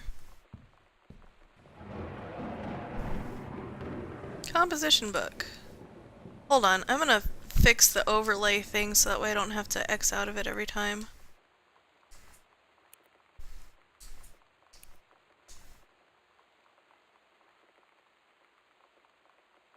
Sighting journal, August 31st, 1994, 1:19 a.m. A tall shadow in the upstairs hall. When I rounded the corner, no one was there. How tall was Uncle Oscar? Note, I was not wearing my glasses. September 3rd, 1994, 12:44 a.m. A faint voice coming from the bottom of the stairs. I said hello, did not investigate. Probably was the furnace. September 9, 1994, 4:11 p.m. Poured milk from carton in fridge. It was spoiled. Pretty sure I read that spirits can sour milk. Milk was just bought yesterday. The ghost milk. That's so cute. October 9, 1994, 11:24 p.m. Lonnie says she feels a presence in the TV room. I suddenly began to feel cold. We built a protective pillow fort. October 22nd, 1994, 11 p.m. to 12 a.m. Lonnie and I employ Ouija board as a medium. Disturbing messages are conjured from the other side. Oscar is definitely here. October 28, 1994, 10 p.m. to October 29, 4 a.m. Enlisted Lonnie to stay up all night and help patrol premises, recording any signs of otherworldly presence. Lonnie reported many sightings, but all remained unconfirmed. Possible ectoplasm in the attic, probably leaky roof. Probably due to our leaky roof. Sample taken just in case. Despite our best efforts, we both fell asleep around 4 a.m. All in all, a successful night. Hey Sam, you're asking what my JROTC ribbons meant. Here's a handy guide. Orienteering. This means the Army thinks I can find my way around. Rifle team. The Army has branded me as a certified killing machine. Adventure training. I am a born adventurer and no borders can hold me. The Army recognizes this, so if you didn't think I was cool before, now you do. I thought I recognized the ribbons. I was in ROTC for a little while. Oh look! More stuff!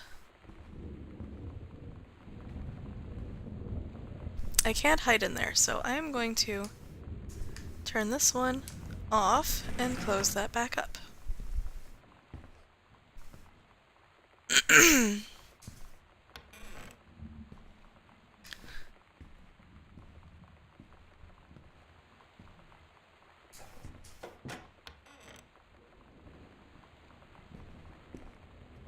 don't like you.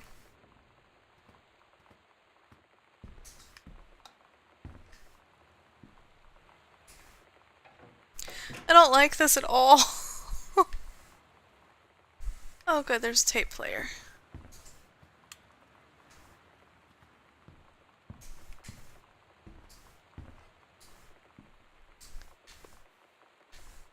Okay. Oh shit.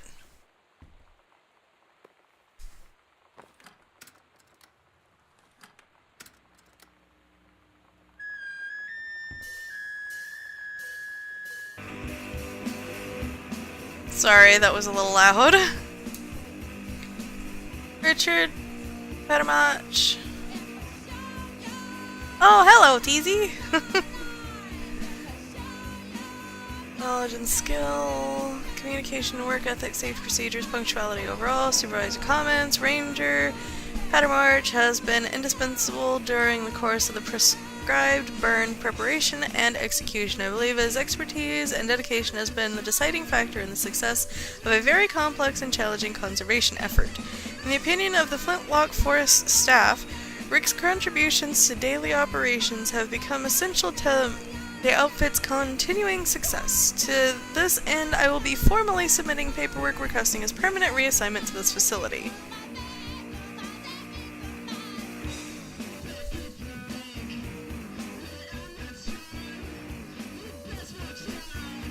I guess Mom was drawing.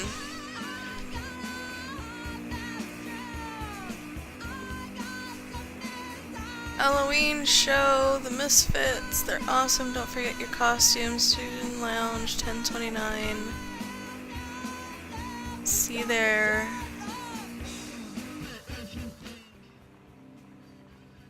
Sometimes you just have to lie to Mom and Dad. Like when Lonnie asked me to see a band with her and stay over at her friend's place in the city after. That's a lie to Mom and Dad's situation. But it was so worth it. The girls on stage were just so loud and real and awesome. And everybody was moving together like one huge tide of sound. Between two songs, Lonnie leaned over and said, "How do you like your first show?" I was so happy. I felt tears starting in my eyes. And then she up and hugged me. I think she could tell. Okay.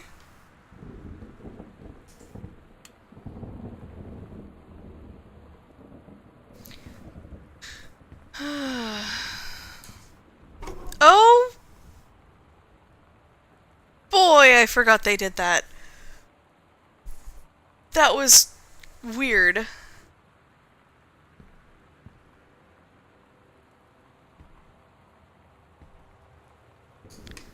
Well, I can't close that back up. Whoops. Healthy choices, skills for healthful life. Alright, that's health class stuff.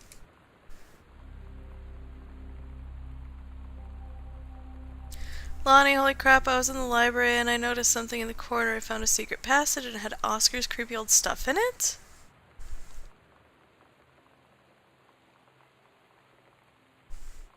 Oh my god, we have to go see this. We're skipping 6th.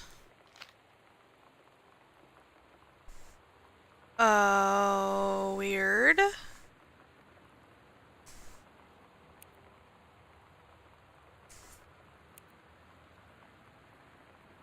That's weird.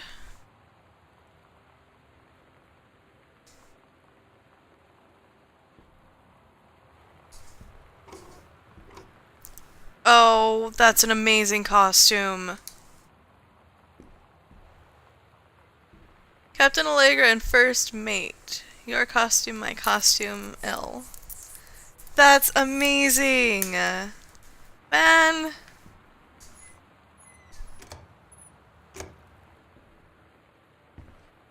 That's cool.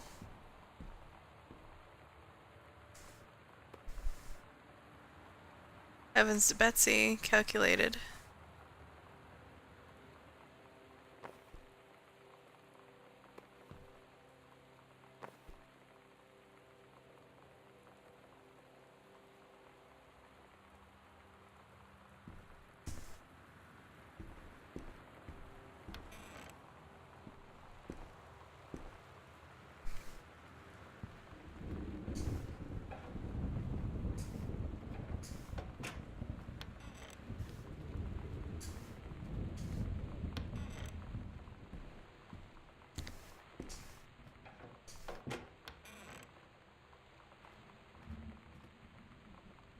Sam's darkroom. Do not enter if red lights are on. Okay. That makes a little bit more sense.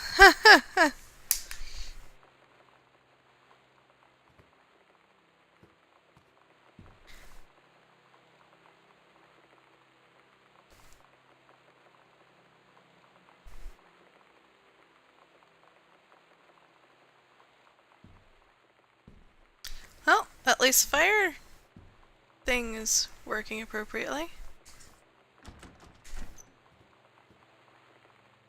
Didn't want to go up there anyway.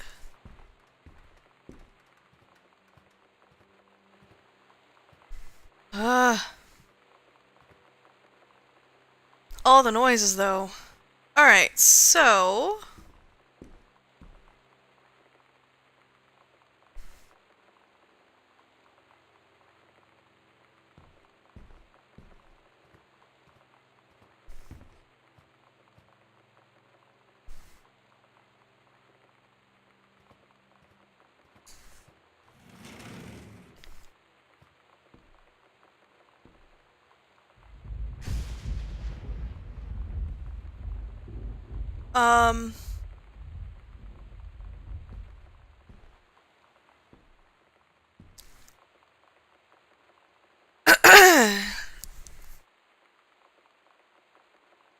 I think now is when the creepy crap starts happening.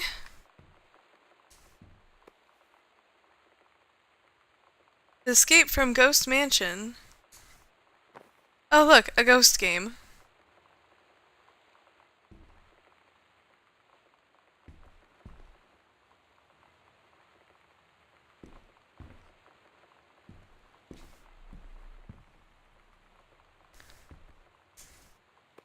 Watercolors technique for florals and still lives. Down the path of fulfilling your personal potential as an artist. Okay, well...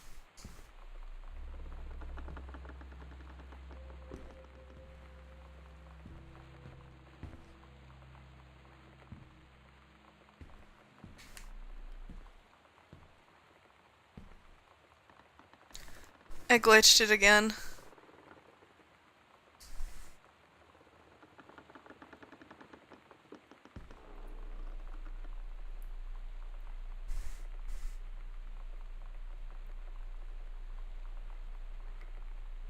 Guys!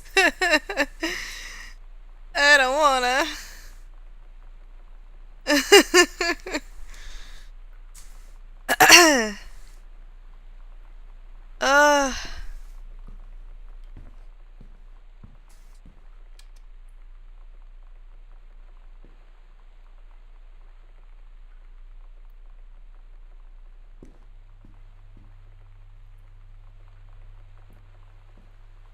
Oh, it's just clothing stuff. Ghost Hunter, Sam and Lonnie, Secret House Investigation Log, Hidden Compartments Found 3, Library, Upstairs Hall, Foyer, Evidence of the Supernaturals discovered 0. The search continues.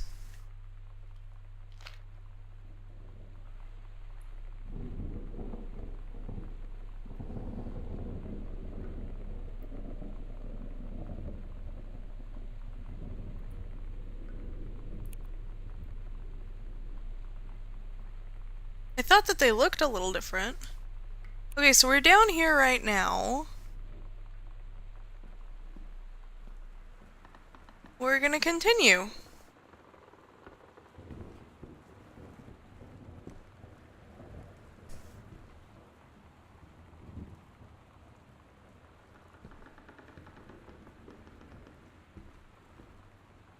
Highly creepy.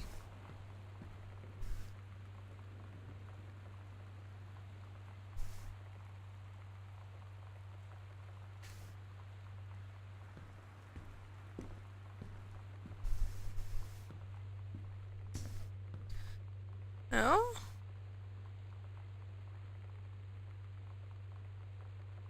Hmm. There it is.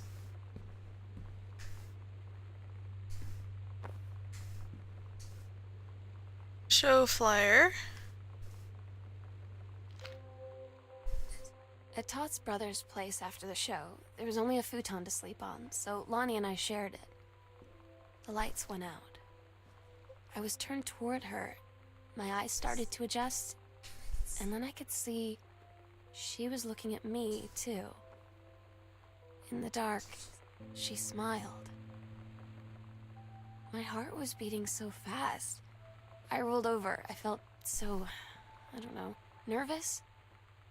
After a minute, she put her arm around me and was so close and whispered in my ear, "I really like you." I just nodded my head, and I really hope she could tell. Yep. I really hope that she meant what I think she did. I felt like a shook-up can of soda ever since. I hope we have the chance to talk before I explode. Aww. Okay, so I just went out of Dad's office. So that's to the TV room. We need to go back this way.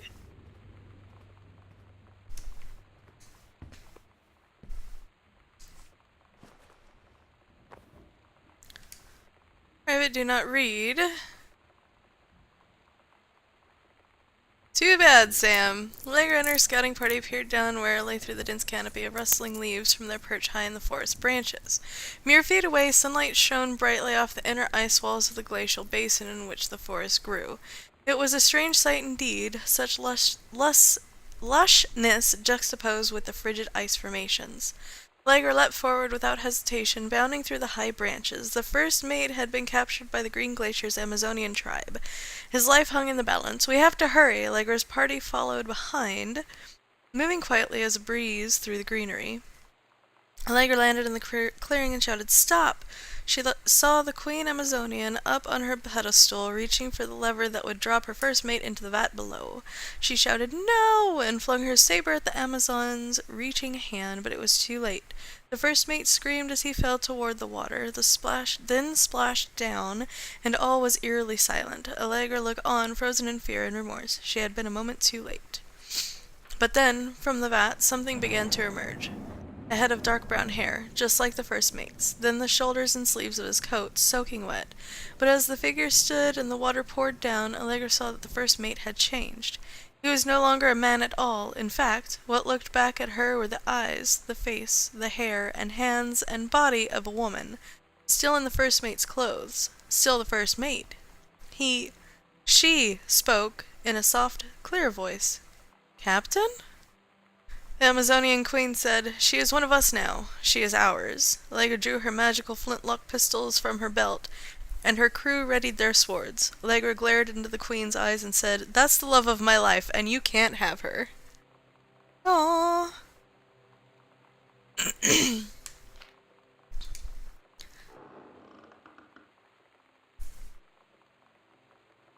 Ah.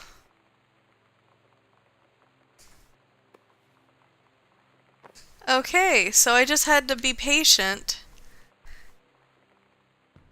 And I wasn't being patient. Thank you, David, for finding those.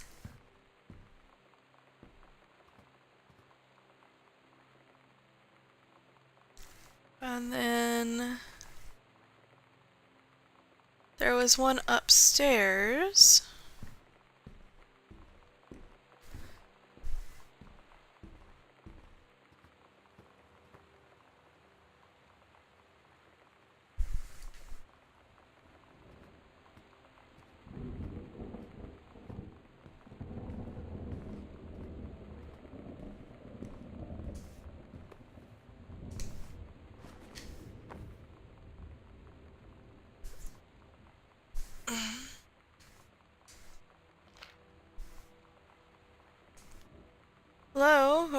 Oscar, what do you want? To come back?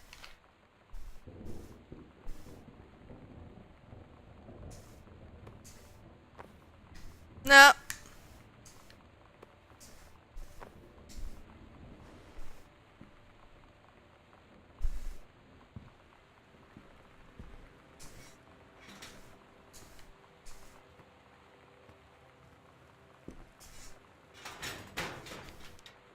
To come back.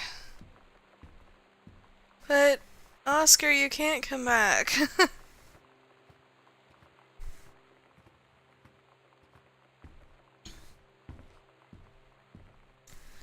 Okay, so... Oh, goodness. We get to go to the basement now, guys. Wait. Play messages. I didn't do that yet. Sam. Sam. Hello. Sam.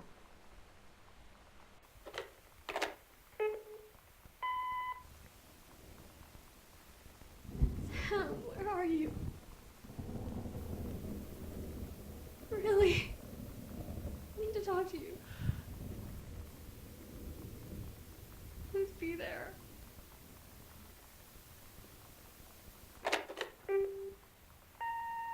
Hi, Mom.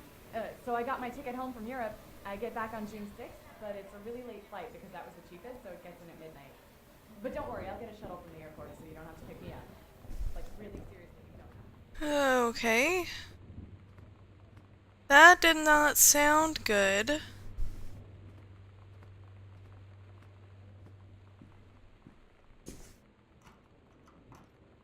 I really wish I could save right now.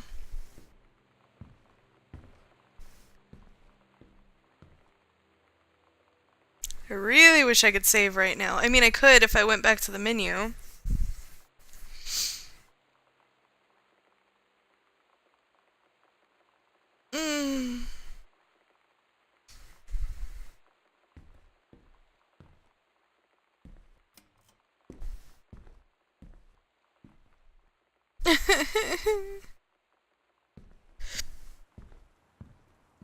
Oh, I'm so creeped out right now.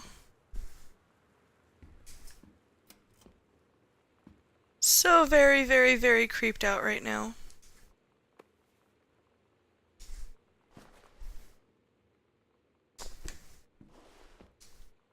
Dear Samantha, I'd like to cordially thank you for having me to your abode for the Thanksgiving holiday with your lovely family. I enjoyed the flavorful potatoes, and also it was weird being around your parents for that long, but it was pretty funny how impossible it is for your dad not to be awkward for more than 30 seconds at a time. Very cordially yours, your close friend and confidant, Lonnie. A fancy man. Quite. Dear Miss DeSoto, allow me to take this opportunity to thank you in kind for being such a gracious host for the festivities at your father's estate following the aforementioned meal with my parents. Your family's Thanksgiving feast was the more enjoyable of the two events, I must say. I especially appreciated the fine time I spent with your grandmother, who is a lovely woman with sterling taste and a refined air. Let's do it again sometime next year, shall we? Indeed, Madam Samantha Greenbriar, Esquire. Oh, I love it so much. Okay, that helped. Oh, that's such a cute tattoo idea. It's different now. I mean, we still hang out all the time like before. But now when no one else is around... Well, you know. So you could say we're dating. But it's secret. Secret dating? I don't know. I mean, I guess that's the real difference. Now when we get off the phone, or go home for the night, or it's just quiet and we're alone, we say I love you. That is absolutely adorable. It really is. Man, one of my old sex ed assignments. The menstrual cycle. When the ovum starts to develop, while the ovum is developing, yada yada yada yada yada.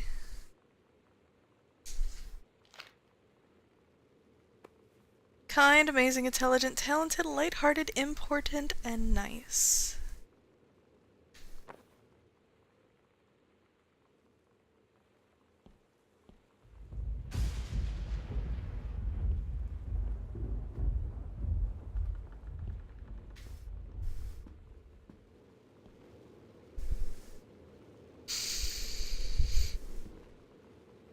I do not like being in the bowels of a house.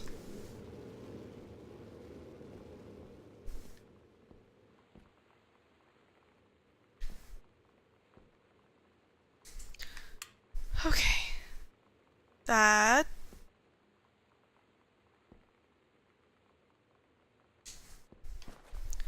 Richard Greenbrier, Professor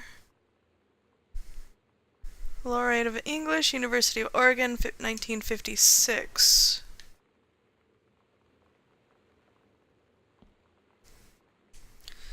January 24, 95, Samantha Greenbrier. Dear Samantha, congratulations. I am pleased to inform you of your admission to the Creative Writing Track for Reed College Summer Program for Young Scholars for its 1995 session. We believe you have much to contribute to the Reed College community based on your portfolio and academic record. I am also pleased to offer you financial aid to cover 75% of the summer program's tuition and fees.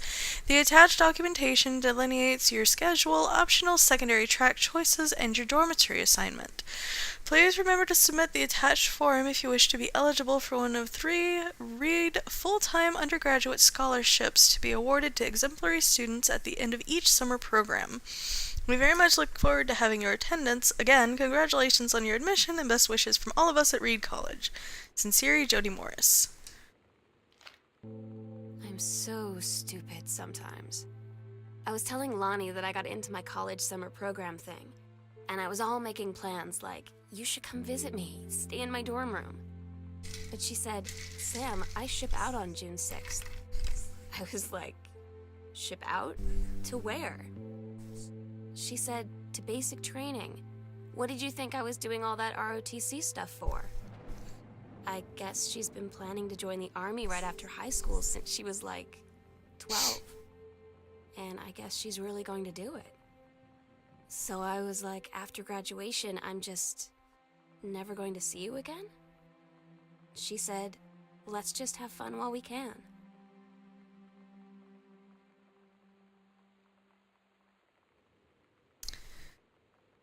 You never know.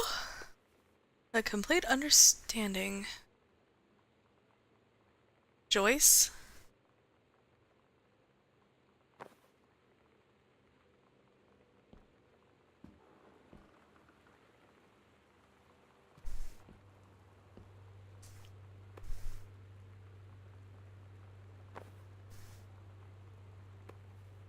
Letter from Granddad on the back. Dear Terrence, thank you for sending along a copy of your newly published book. An author's first published manuscript is a monumentous occasion. I read it this afternoon. I certainly recognized my son in the subject matter. An author's work is the externalization of that which he holds dear and that which he fears. And in this respect I believe your work was successful. But the lens through which the personal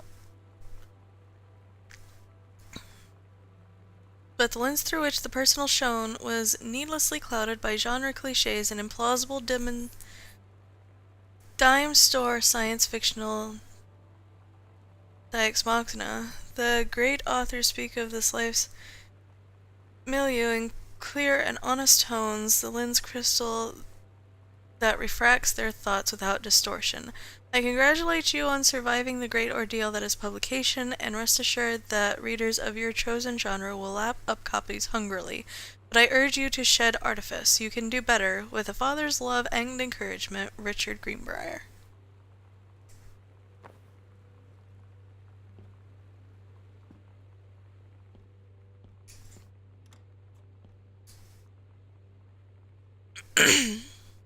Aww.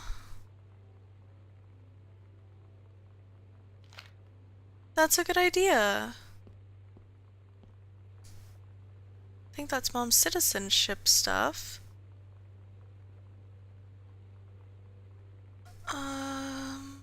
States of America.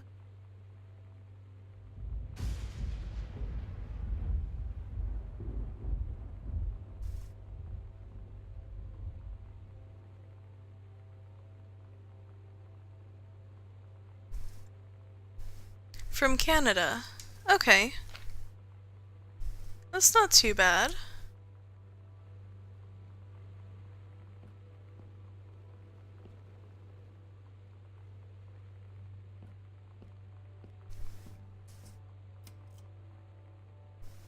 So many newspapers and stuff, jeez.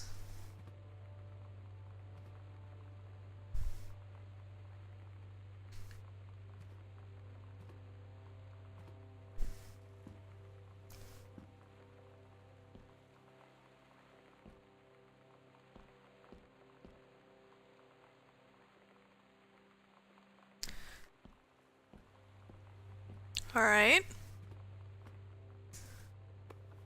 Oh, that's so pretty. Hey Sam, I'm writing you from Autumna Falls. I'm here on a stupid class trip, which is stupid because it's March and I don't know if anyone running this school has been to Oregon, but it's cold and rainy as shit in March. Wish you were here. Oh wait, you're here because I'm writing this to you in the gift shop. Oh shit, here you come, L. They tell you to stick with the group on field trips, Katie. There's a reason for that.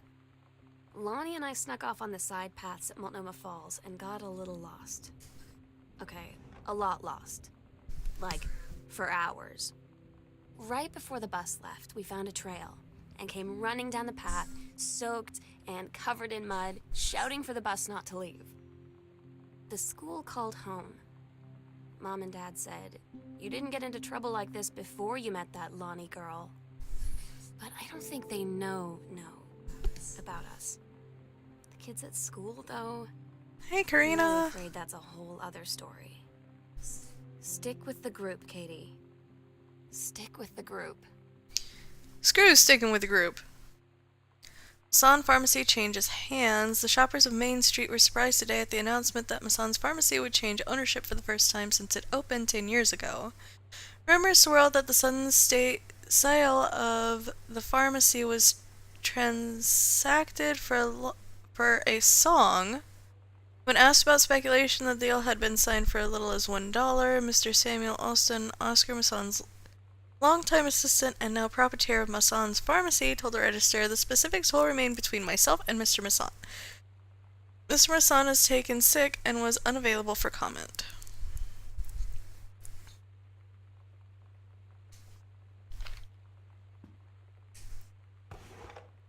Okay, so we're learning a lot of family stuff here.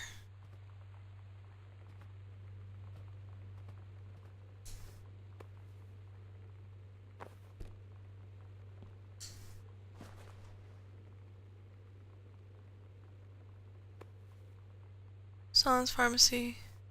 Ledger.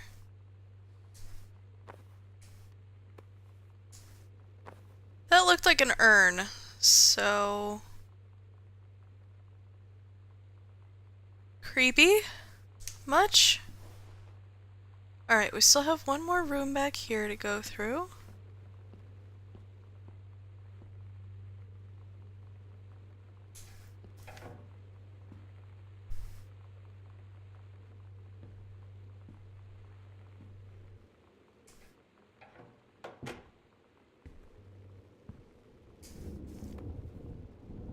Girl Scout. Self.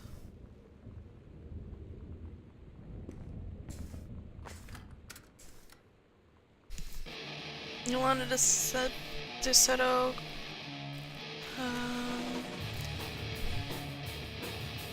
Dear Sam, today's Spanish lesson. Okay, I'm so happy you liked the drawing. I was thinking of us when I drew it. I knew you'd be able to tell. He'd love Mexico, I think, probably. The nature here is totally different than back home. I keep thinking about Allegra and the first mate lost on a mysterious island where even the plants are out to get them, and then I think of them together out there in the wilderness together, and I start thinking of you again. I lay here in bed and can almost feel you. I've been trying to save it up for when we're together again. I haven't done a good job, okay, but I tried. Okay, enough about that. Your letter got to me the day before we started driving back north. We'll be racing this letter home. If I get home first, we can read it together. And yes, I'm taking tons of photos. We'll have to spend so much time in the dark room. Lonnie.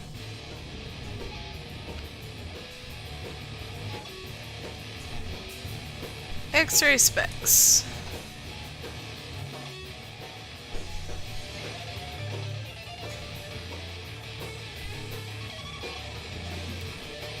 It's like a drag. The first time I was in my room in the middle of the night, I woke up and Lonnie was kissing me. The clock said 3:13. Her face was...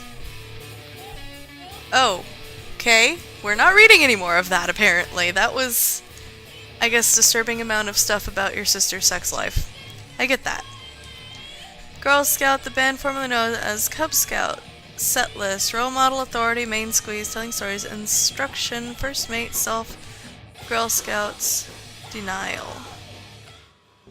Todd's band lost their singer. Todd said he sucked.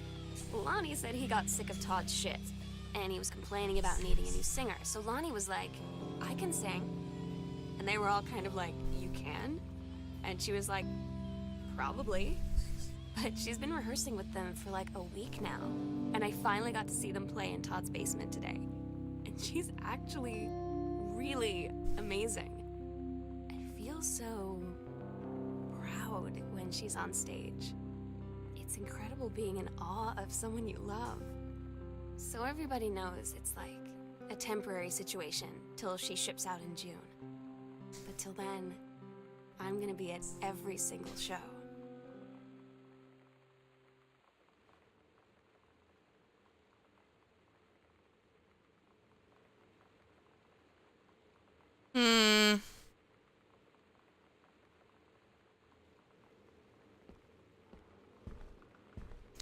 Have I found another combination?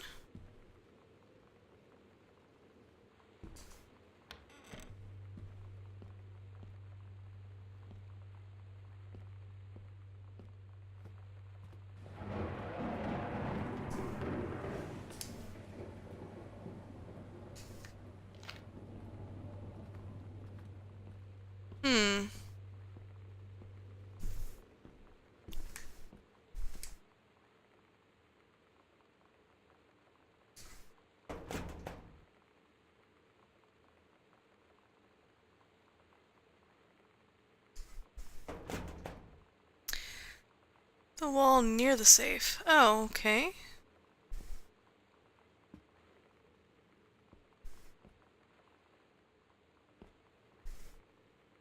Do. Hello.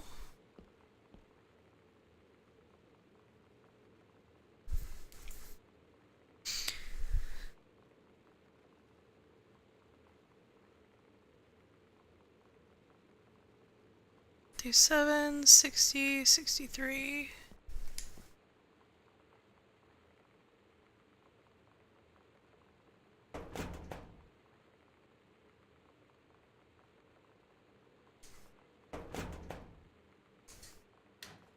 Thank you, David, for the hands.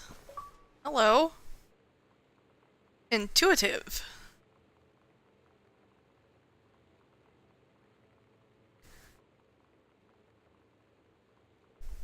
Oh.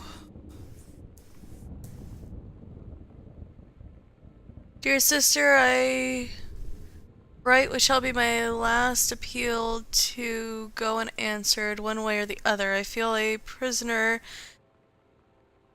as on an island with no jailer, no human soul for commune. Only my own mind examining itself endlessly searching for relief. And the years since transgression I have sought no absolution, only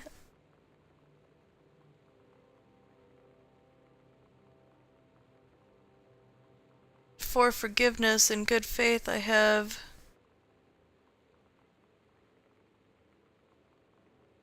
removed myself from all temptation, sacrificed to prove my commitment, however I can imagine.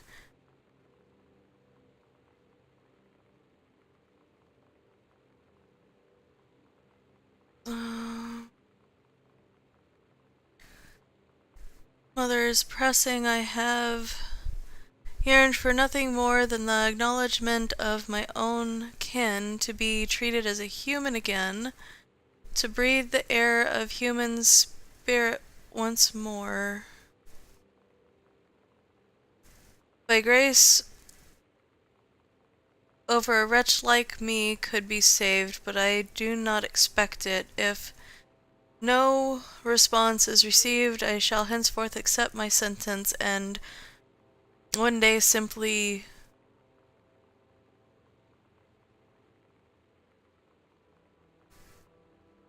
something to be. With a brother's love always, Oscar Mason. It's difficult reading others' handwriting sometimes. Yes, and if the overlay was working that actually put it into a text, it would be easier.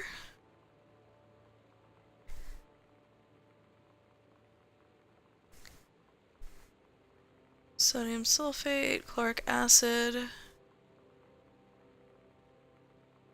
occasional constipation. Okay. Oil, clove oil. Okay.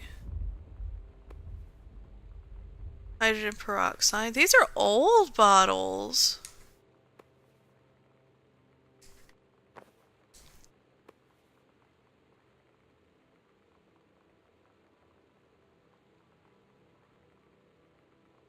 Repress appetite.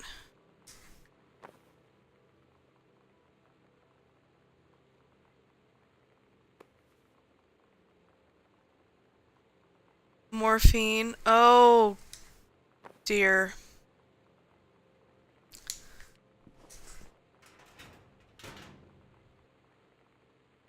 Yeah.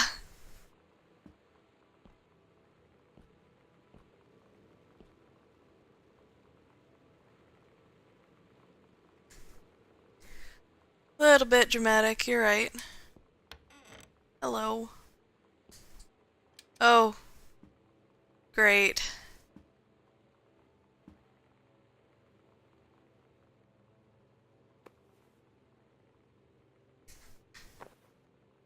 Okay, bye. Nope. Nope. Mm-mm.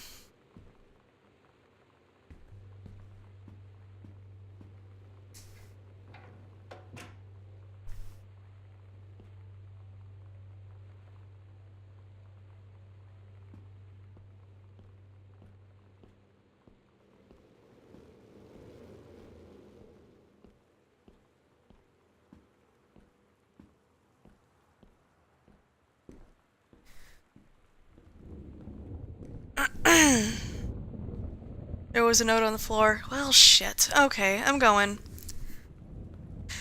Fuck. I didn't want to be in the dark room. It's scary. I'm sorry. I'm a pansy when it comes to scary crap.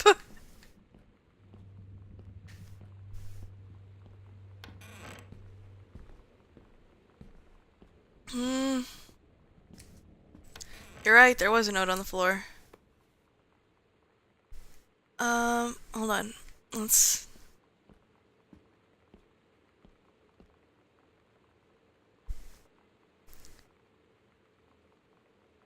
One...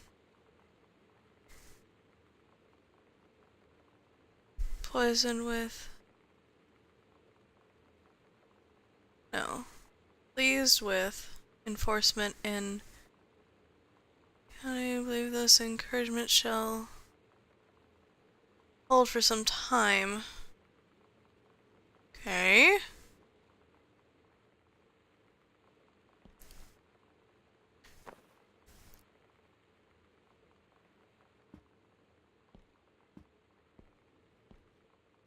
I don't want to be in here. I'm not closing the door. There's gotta be something on the... Nope, just a random kid's toy. Okay.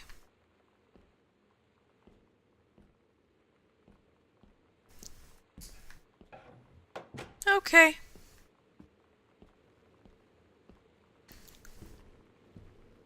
Now what I want to know is... Hello.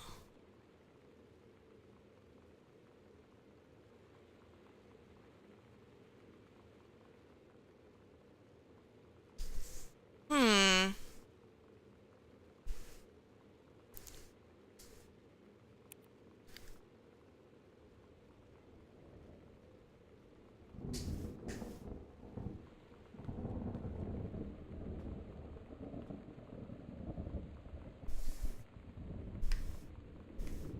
Okay.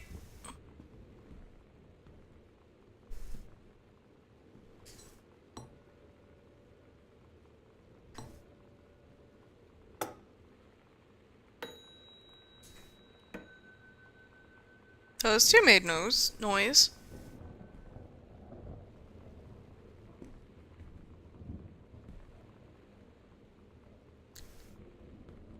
Alright.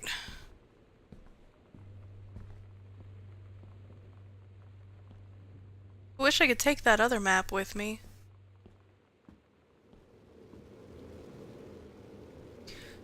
Oh good, I don't have to mess with the breaker box, but I know where it is!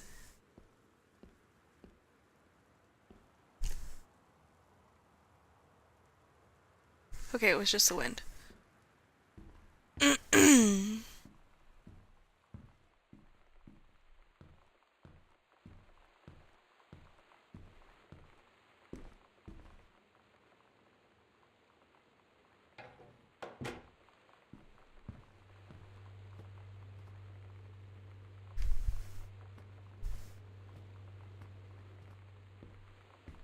Okay, TV's still off. That works for me.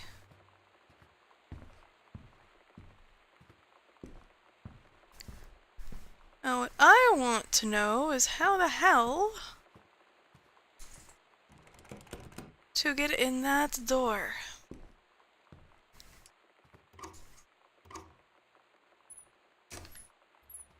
Wait a minute. There was another...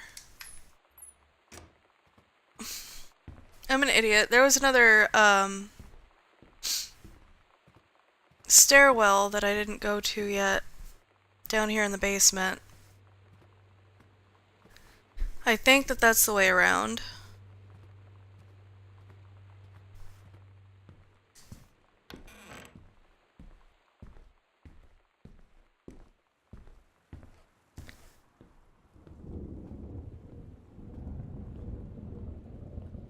I just gotta remember where that door was.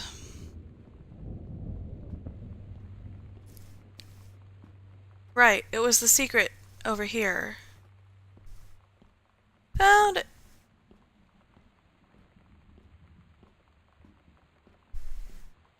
Well, it's not really a secret, it's just a pass-through, I think.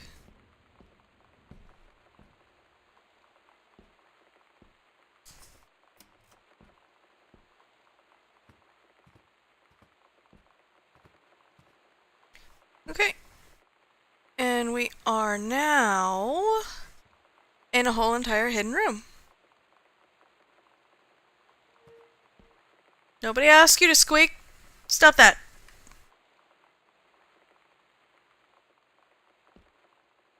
Potato chips. Yummy.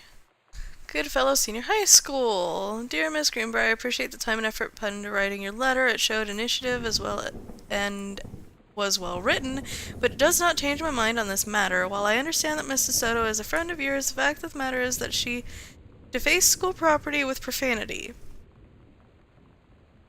The fact that she'd allegedly defaced her own locker in retaliation for another student doing the same to yours is immaterial.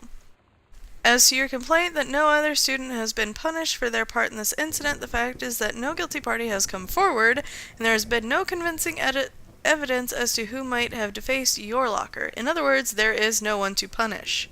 I would suggest letting this issue drop, as it will only bring more unwanted attention to yourself, which I believe is what you claim began this whole incident in the first place. I don't get Lonnie sometimes.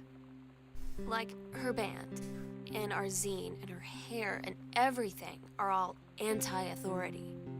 But I watch her in JROTC, and she's doing drills in perfect formation, following orders, no question. And there's all this stuff in the news about don't ask, don't tell. Like, she's going to join the army and then have to lie about who she is. She said they don't need to know what they don't need to know. Like it was no big deal. This from the girl who trashed her locker to, like, defend my honor. I've learned when to stop arguing, though. I don't think Lonnie even gets Lonnie sometimes. Probably not. Women Outlaws. So show you who runs things around this joint. She's tougher than a wild Mustang. No female is gonna tell me yark.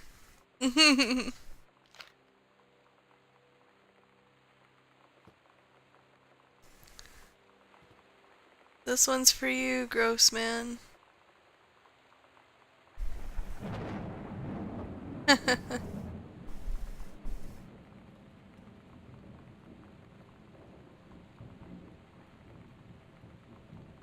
The great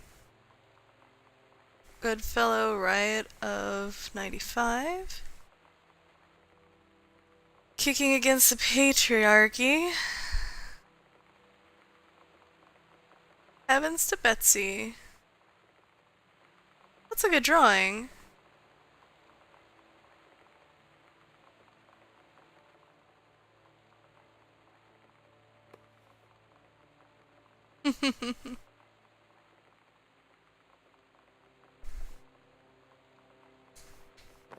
Oh, there was a back to it.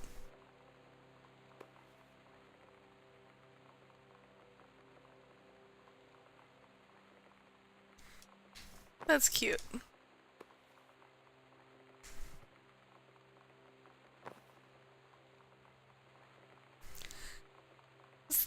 It's so cute! I like it so much. Alright, there it is. I was like, there's a cassette thing here, somewhere.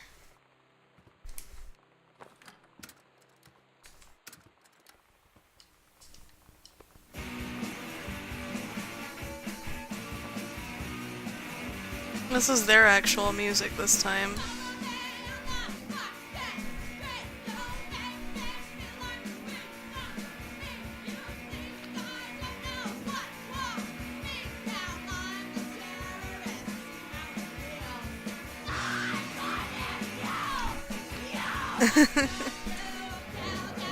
It's a lie to mom and dad situation, but it was so worth it. The girls on stage were just so loud and real and awesome, and everybody was moving together like one huge tide of sound. Psycho House Girl. The coolest stuff about being the Psycho House Girl. Cool thing number one, everybody in the hall thinking you don't know they're looking at you and whispering as you walk past because I guess they haven't heard of Peripheral. Costumes, skeleton and devils, cheerleaders from the Smells Like Teen Spirit video, one girl dressed as Jackie Kennedy. February 326. Alright, well. This takes us to the green room?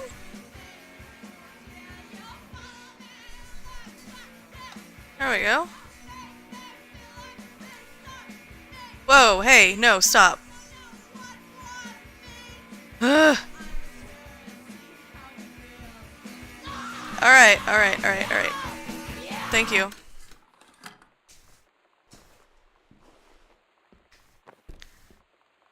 There's only so much lady screaming I can handle when it's... Chill your shit.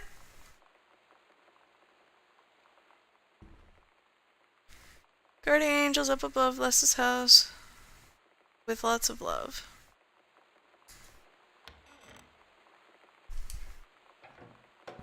Actually, no. Please open. Stop your shit!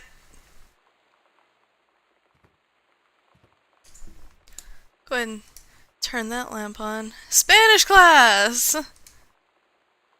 Offer of promotion. Dear Head Conservationist Greenbrier, due to your exemplary management of the Flintlock prescribed burn operation last year and the services needed for experienced personnel to direct regional operations, we would like to offer you the position of Regional Conservation Management Director responsible for operations throughout northwestern Oregon. Your assistance would be sought to fill your previous position on site at the Flintlock National Forest. Your new posting would be at the Regional Management Building located at 128 Bullhorn Road, which should be much more convenient for your daily commute. Please respond as soon as possible regarding your decision. We very much look forward to your reply. Signed, Bruce Pendleton.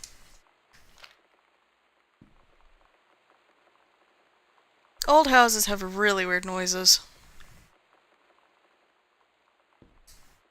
Hey Lonnie, sorry my mom had such a bitch last night. She's hardly ever around since her forest is like an hour away, and then when she is home she takes it out on you, like because you're not a member of the family. She knows you won't call her on it, and I'm sorry.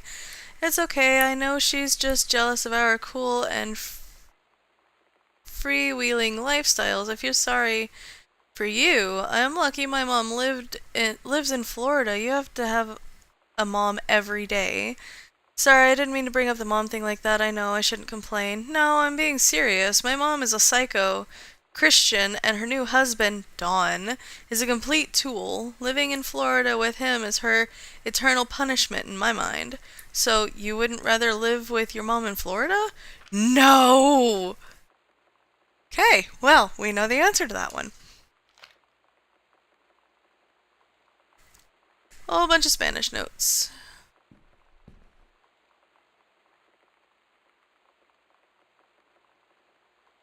Teenagers of the Year, December 94. Okay.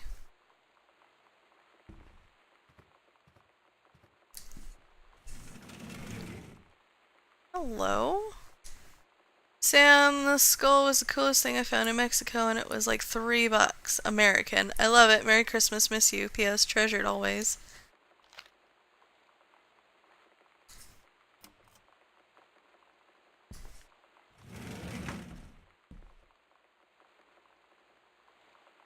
Okay, hold on. I want to see where this one goes. Way over here.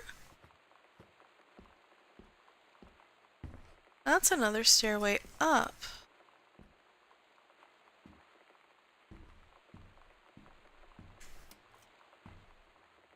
Lever? Oh! That's where that goes. Look in the vent.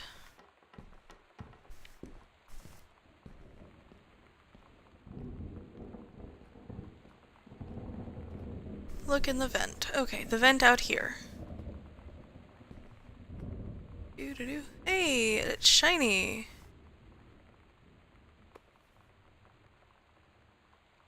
Earth, Wind, and Fire, Civic Auditorium. Cool. Actually, I'm gonna put this here so I can find it again.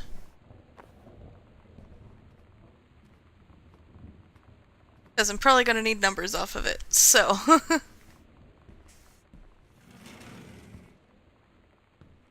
Creepy kitchen is creepy. Thank you. Wait, no, that's not kitchen. This is dining room.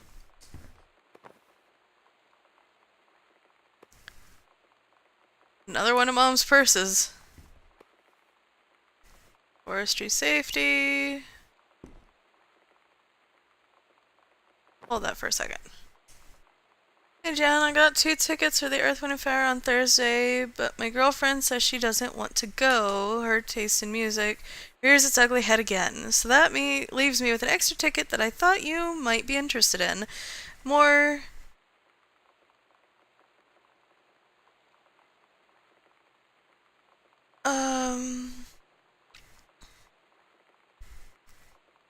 fun than clearing brush in the freezing rain, right, Rick?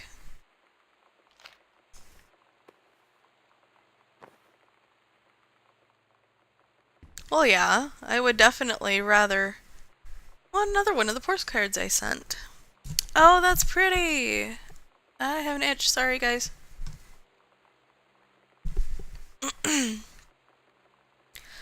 Hi, Mom, Dad, and Sam. The Vatican is weird. As you can see, the Catholic Church still has a lot of money left over from the Middle Ages. I've gotten to see all of the art, including the Sistine Chapel ceiling, and the sculptures by Michelangelo, Donatello, and the rest of the Ninja Turtles.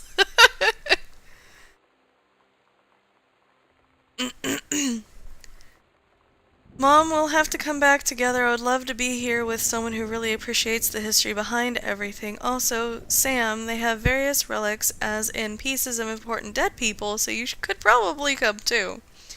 Next stop, Barcelona. Calm down, Dad. I won't get gored by a bull. Probably. Love, Katie. The stamp's like, God, no butts in heaven. That's cute. Another of the Zines.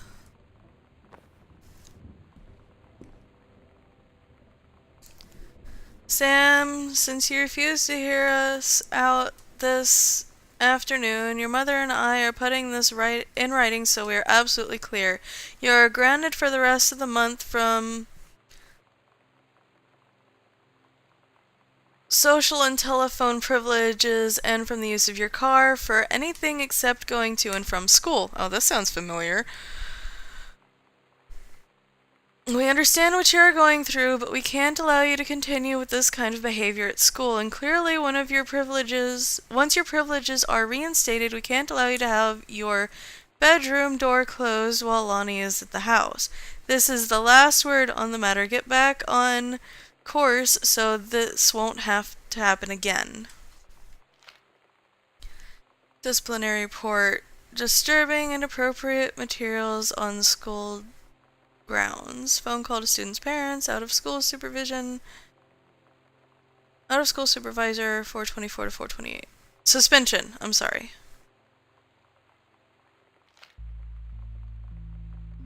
I had an interesting talk with Mom and Dad tonight. One you were never gonna need to have. I mean, you've known, right? I've known. I've known since, like, She-Ra. Mom and Dad didn't, I guess. But they saw the zine and the stuff on the locker, and they were like, is there something we should know about you and Lonnie? And so here's the thing. I was prepared for them to be mad, or disappointed, or start crying, or something. But they were just in denial. You're too young to know what you want. You and Lonnie are just good friends. You just haven't met the right boy. It's a phase. That's what I didn't see coming. That they wouldn't even respect me enough to believe me. Well, joke's on them, because they're in for one very long phase. First off, congratulations, Janice, Greenbrier Regional Dictator, and I say congratulations because, come on, you're going to take the job, right? What are you waiting for? Engraved invitation? Call them back. But in the meantime, let's discuss this little outing you had with your favorite flannel-clad hunk. What a blast. But you sound like you're reading a lot into an innocent night out. You're sure there's something there? You said he has an out-of-town girlfriend. You're sure they're not serious? Okay. So we have to figure out when we'll see each other next time in person. Enough with the letters. I owe you a complimentary margarita, boss lady. Soon. Love, Carol. And I'm sorry about the hitchy sound with the reading, the pausing every couple of seconds when especially when it's cursive. Yeah, baby, that's my handwriting. I can't even read my own cursive when I actually write in cursive. So, sorry if it's hesitant, but we're getting there. I think I'm gonna finish this thing tonight because I'm just too interested to put it down.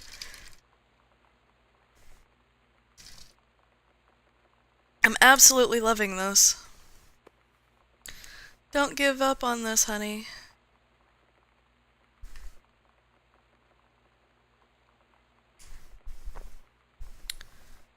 Aww. He's getting so frustrated.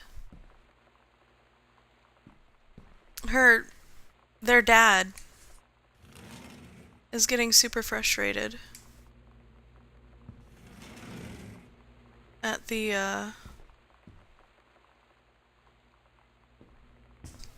book, it seems like.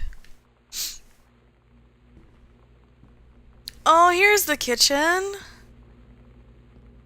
Yeah, this is cozy. I like this. Mr. and Mrs. Jonathan Blair request the honor of your presence at the marriage of their daughter Helen Margaret to Mr. Richard Morris Pattermock? Sunday the 4th of June 1995 at 4:30 in the afternoon. Sunset Lutheran Church, Seaside, Oregon. Oh, hoity-toity to you too!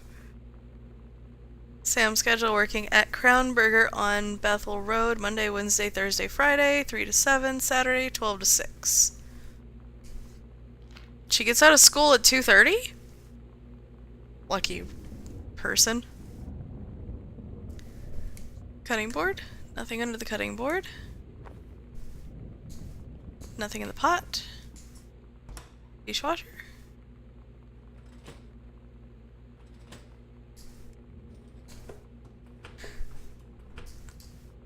I like that you can mess around with everything.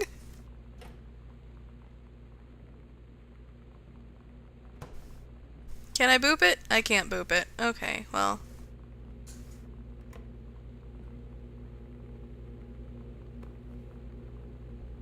Frozen spinach. No, thank you. Yes. I live on fish sticks half the time. Ah, sensitive. Nothing up there. Veggies. Veggies, boxes of stuff. What is that way back there? Is that butter? No. Ah!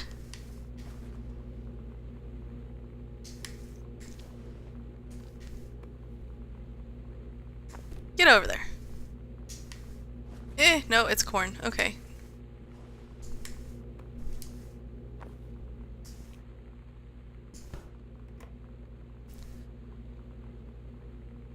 You know how often I've accidentally left something in the fridge?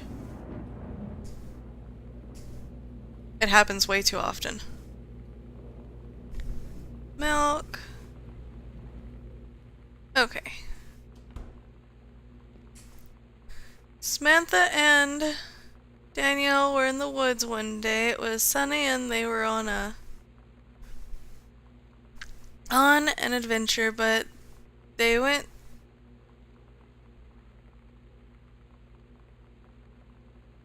to the bad part of the woods and it got dark.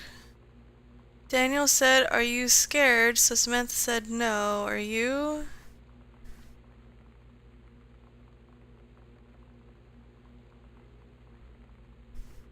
Right, and they went into more of the bad part of the woods, and they went to a part never there before, and then there was a ship. A pirate ship on an ocean. Samantha said, "I'll be the captain and you can be the first mate." Daniel said, Aye, aye, captain," and they went on the pirate ship and started sailing away. Daniel finally came over to get his game. I'd been dreading it. But he brought this story with him that I wrote when we were little. I started reading it, and then there I was, crying at the kitchen table. He asked what was wrong, and I was thinking about how we used to be friends, how much I'd taken for granted. But instead, I told him about school, and Dad, and Lonnie, and then how sorry I was that I wasn't his friend anymore. He gave me a hug and said it was going to be okay. For some reason, I almost believed him.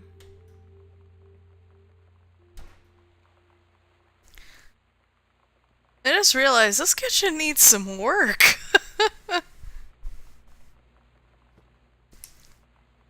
explains why there's so many pizza boxes around everywhere.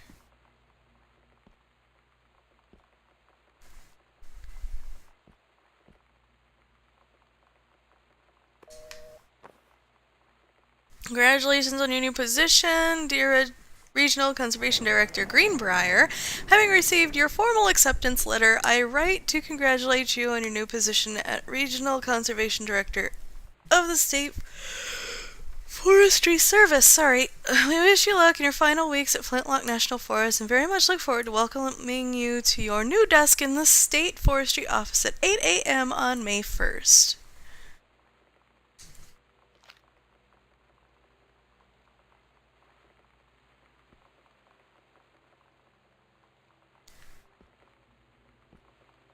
June. Katie comes home this month. We'll call with exact date. Can't make it. Send regrets. Rick's wedding. Charity. Junk pickup. Dentist for Sam. Forest Loop. Trail hike event. Church potluck. Scalloped potatoes.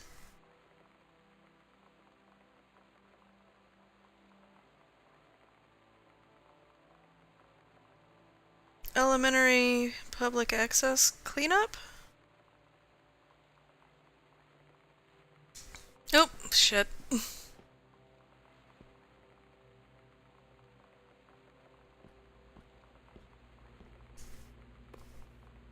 Accidental savior. November 21, 1963, John Russell knows that the president's life hangs in the balance, but who would believe him? He keeps rewriting the same thing?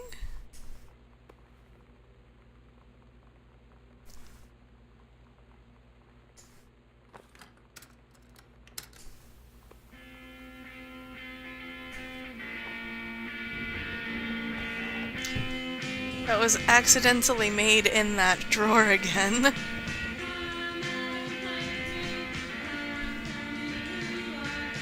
Okay, so that's cups and stuff.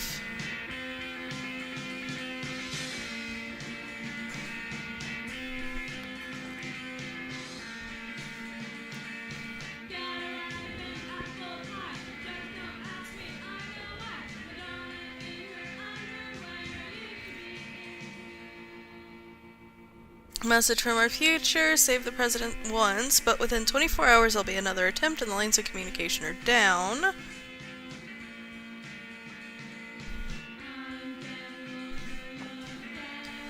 Dear Mr. Greenbrier, first let me say I hope this missive finds you well. Hell, it feels like a goddamn miracle that it finds you at all. Do you know how long we've been trying to track you down? Worry not, we aren't the feds, the men in black, or any other sort of creeping fascist hobgoblins. In fact, we're on your side. Let me start from the beginning. Unknown Dimension is what you might call a specialist publishing house. We traffic in the weird, the ahead of its time, the lost but not forgotten by a small but dedicated group of plugged-in bibliophiles type of out-there, mass-market shunning visionary expression that refuses to be taken on anything but its own terms. That was a really long sentence. We've had an unparalleled run since our inception 4 years ago, unearthing and revising Christ, or zombie-like, timeless works such as N.N. Baseman's Message of the Snake Men, It's Inside Me by Jens Keller, and Emil Krieger's oft-banned Venusian Flesh Traders. These are real books, too. I have at least heard of 2 of those. But ever since we discovered tattered copies of your Accidental series at a church rummage sale in Long Beach, New Jersey, we've been trying to track down the author of this weird and dark American outsider art. It's just the kind of forgotten portal into 20th century civilization's anxieties and delusions that our readers lose their minds over. James Bond and Harrison Ford might be the dick-swinging heroes that modern suburban America wants, but John Russell, mild-mannered insurance agent by day, reckless history-revising sociopath by night, is the twisted peacekeeper that it deserves. It is our mission to bring him back to life. Okay, so I've typed plenty. What do we want from you? We want your permission to reprint the work since your original publisher, Mercury Books, folded a decade ago. We want you to supply a new foreword for the books to appear in brand new editions of The Accidental Savior and The Accidental Pariah to be produced by Unknown Dimension as a limited run and marketed directly to our highly discerning customer base. And we want to offer you a portion of the proceeds, contract to follow, assuming you're interested in coming along with this weird odyssey. We look forward to embarking with you and to thrusting your work screaming back into the sweating palms of unsuspecting American public. It's about time. Blast off.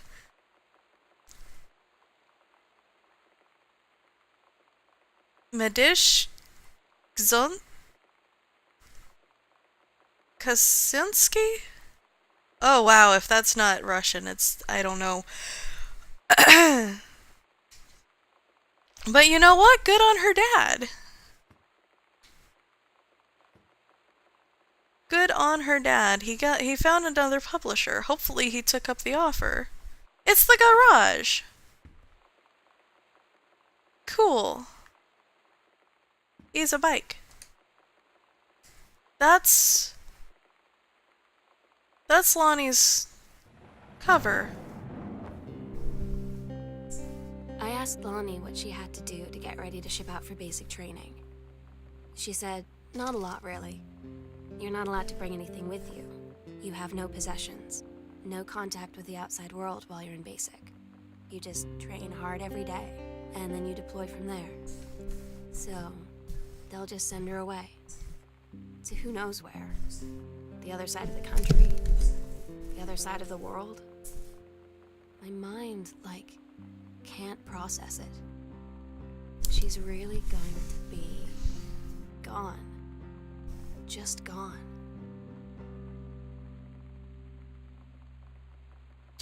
Sam, your mother and I will be away for a long weekend celebrating our anniversary, June 3rd through 7th. We will be camping in the gorge, but we will give you a call on the way home. Sorry the kitchen is still mid-renovation. Never trust a contractor. $40 is on the table to order pizza while we're gone. Be good, Dad. Okay. Halloween! Halloween! Oh god, I need to pull out my decorations. I keep forgetting to do that because I was distracted while the kids were here, and I finally was able to get some sleep after almost 3 weeks of not sleeping.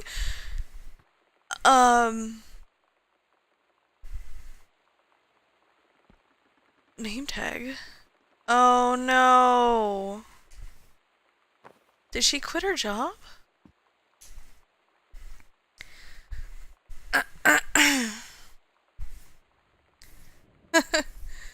But yeah, I definitely need to pull out the decorations tonight, tomorrow, something, whenever I get done with those. Lonnie, my parents are leaving town, so we'll have the run of the whole house till you leave.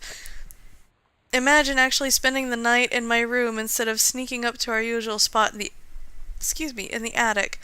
Not that the attic doesn't have its musty allure, but my bedroom is warmer. Sam, we should defile your parents' bed while they're gone. That'll show 'em. Lonnie, you are gross. Never change.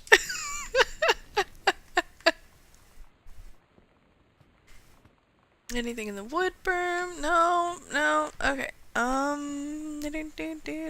Can we open the garage door? No. That's actually smart. Why didn't we never think of putting cardboard down to keep the car from dripping?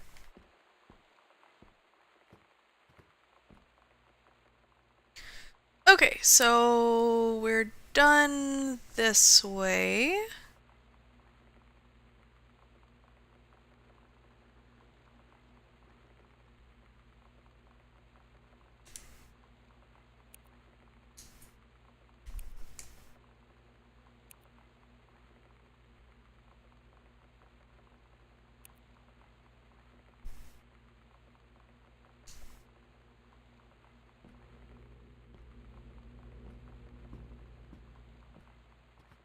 Oh, right, I didn't explore the pantry. Chips, canned foods, cereal? Hamburger helper! Sorry. Oh, tuna casserole! Kinda wish Molokai liked tuna casserole. I miss having it every once in a while. But if I try to touch him with it with a 10-foot pole, he's just like, oh, hell no. You are open. Hey, thing here. Well, I'm sorry. Sent this from Barcelona. Hi, Mom, Dad, and Sam. I have had a wonderful time on the beaches of Barcelona. Dad and Sam, I think you would like the gaudy architecture. It's from a strange alien world. I'm headed to my final destination, Amsterdam. For how long? That depends. I am running low on money. I will look for a cheap standby ticket and call you when I'm headed home. Sorry for the short notice. Can't wait to see y'all again. It'll be good to be home. Love, Katie.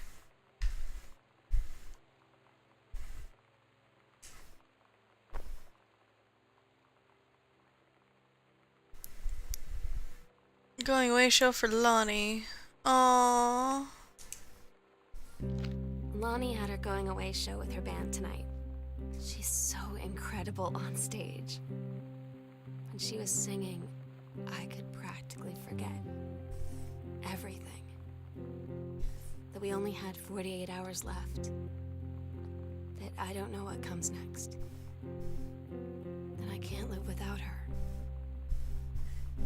Then she dedicated the last song to me. And I couldn't take it.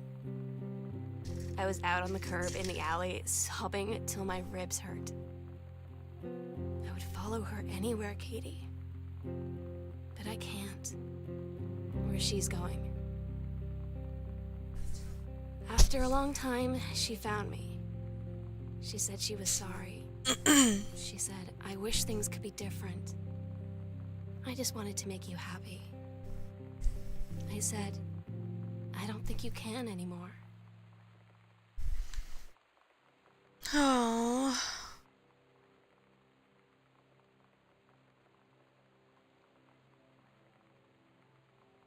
Interesting bathroom material.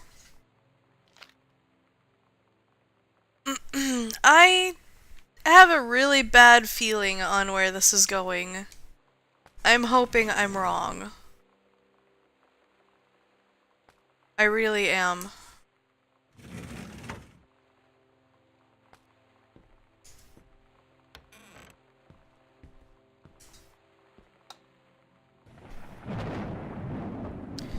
This must be the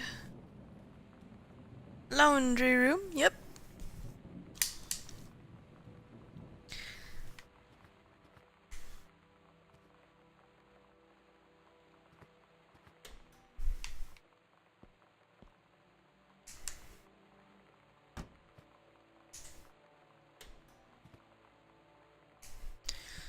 Wish I knew how to explain it better. The army is this thing I grew up with. It's part of me. My dad's army friends are like family. I've always known it was where I'd end up. I never thought of it any other way. I wish things could be different.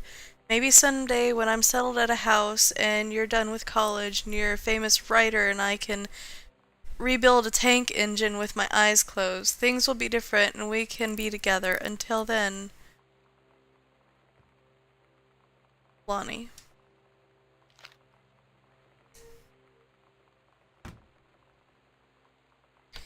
The garden! The green room!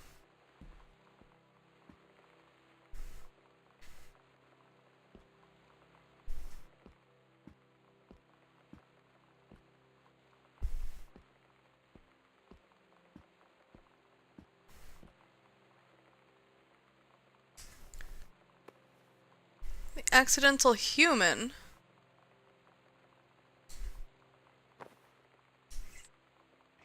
Ah, that noise though. Strong Pines. Couples counseling retreat.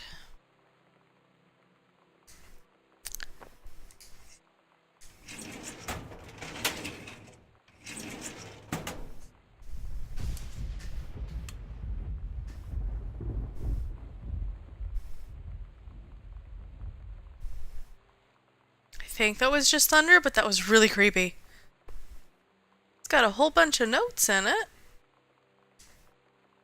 They both do. Cool. Dear Kaz, can't tell you what a joy it is to see John Russell back in print. Thank you very much for sending along copies of the new editions. The cover art is really something. I know you said that Unknown Dimension isn't in the business of printing new material, but this revived interest in my work has brought on a wave of inspiration, resulting in a manuscript that completes John Russell's journey, which I think you may find intriguing. It is reflective and introspective without forgetting the excitement and weirdness that Unknown Dimension readers expect. I hope this might be an exciting new direction for Unknown Dimension to pursue. At the very least, I am grateful that John Russell's adventures didn't come to an end quite when I thought they had. My thanks and regards, Terry Greenbrier. Cover copy. It's been almost 20 years since John Russell heard the call. Twice he saved a president's life. He's practically forgotten the days of the future of danger and excitement, the days where he mattered. So when that familiar rip in time opens in front of him and his handlers peer out, he doesn't hesitate. Is the president in danger? No. The life that you save this time will be your own. Oh. Interesting. Jazz!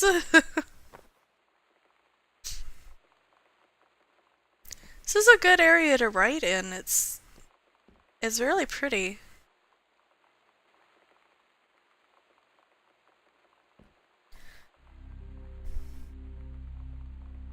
Midnight, June 5th, final preparations are complete. We agreed our last night together would be our happiest ever, and we'd forget tomorrow was going to come at all. It worked for a while. We had a good time seeing Oscar off, then ran up to the attic to look through our photos, to find one for Lonnie to take with her. And looking at them, I realized they were all in the past, and there wouldn't be any more. And I didn't know what I was going to do. And I cried, and she held me. She said she knew it was hard, but life would move on. I said I didn't want my life to keep moving without her. That's when she cried too. I was so exhausted. I must have fallen asleep like that, in her arms. In the morning, I woke up, and I was finally alone.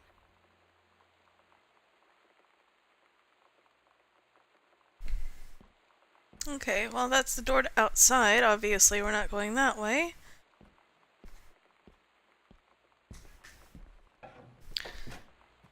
I think I actually can probably... Well, no, I'll leave that open.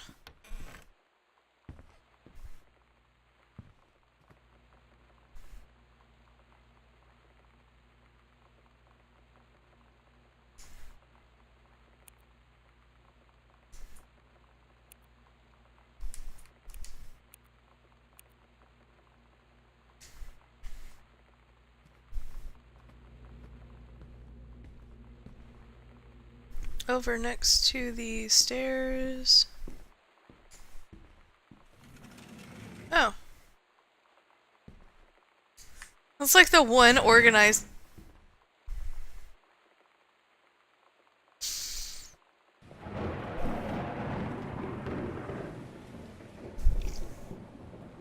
Okay. Alright. Please tell me y'all saw the shadow too.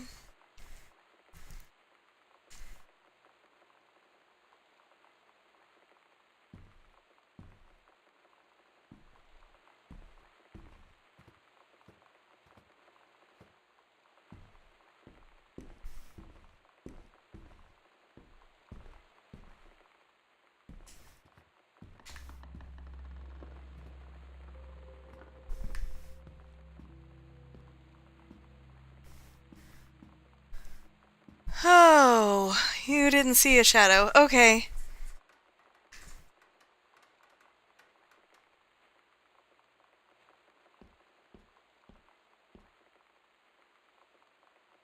there was one.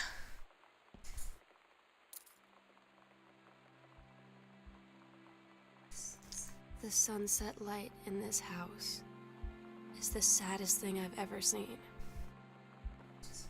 I just want to sleep.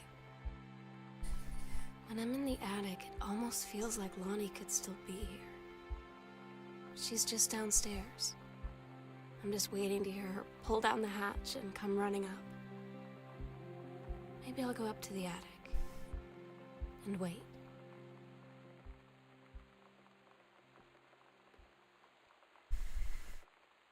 Okay.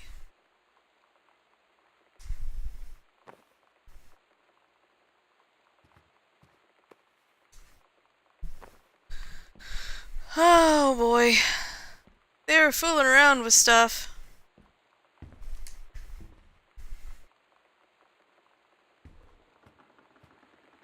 That they should not have been fooling around with.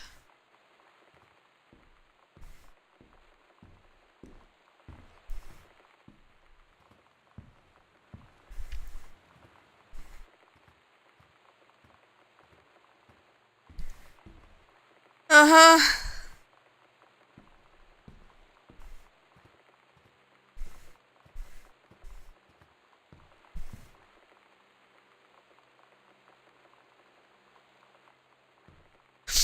And then you wonder why I was leaving all the lights on and all the doors open.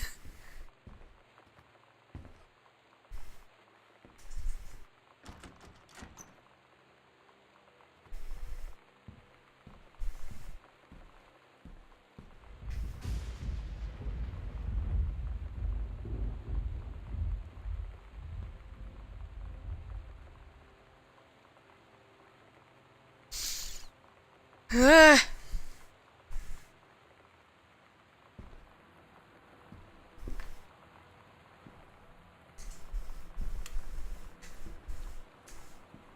Sam and Lonnie, stay strong, kick ass, I love you. Sam will always remember what we had.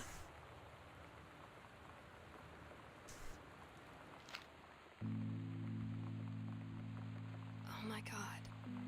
Katie, I fell asleep in the attic, in Lonnie and my old spot, and I missed the first 2 calls. I just barely caught the third one before the machine got it. And it was Lonnie, on a payphone. She'd been on the bus to Basic, and she said she couldn't think of anything but me and us, and that she couldn't go through with it, with the army and being apart and all of it. And so she got off the bus in Salem. She said, "Sam, I want you to pack up everything you can and get in your car and come find me. And let's just drive until we find somewhere for us." And she asked me if I could do that. And I said yes. Yes. Aww.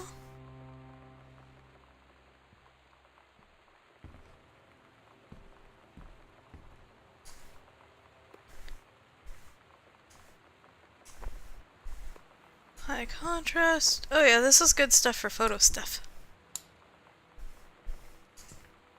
Oop.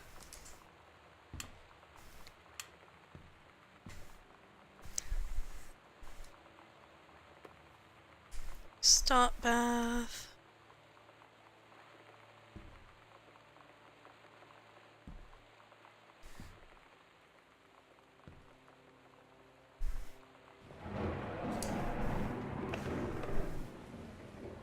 Photo paper.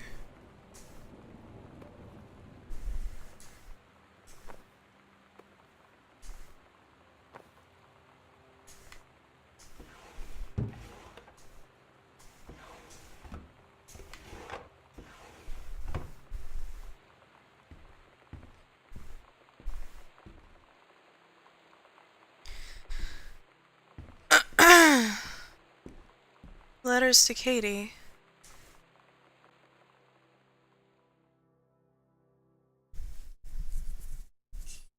Katie, I'm so sorry that I can't be there to see you in person. that I can't tell you all this myself. But I hope as you read this journal and you think back, that you'll understand why I had to do what I did. And that you won't be sad, and you won't hate me, and you'll just know that I am where I need to be. I love you so much, Katie. I'll see you again, someday. Love, Sam. Aww.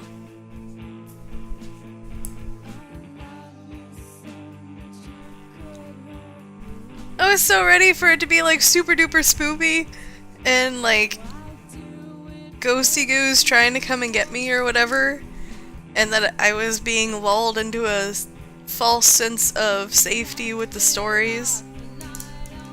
That was really well done.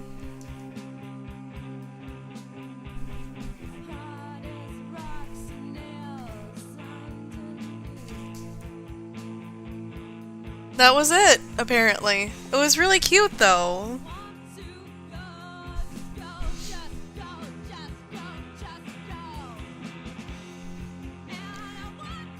I don't know, I liked it. But I like adventure games that are story-driven and have, like, no combat, so... That is what I like the most when I'm playing games.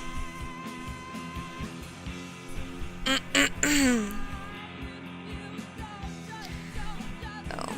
What did you guys think about it? Thought you were going to find Sam in the attic and she had to end her life because of being set apart from Lonnie. Yeah, that's what I was thinking exactly myself. That's why I was like, I don't know if I'm liking the dark tone of this. I wanted to see a TD.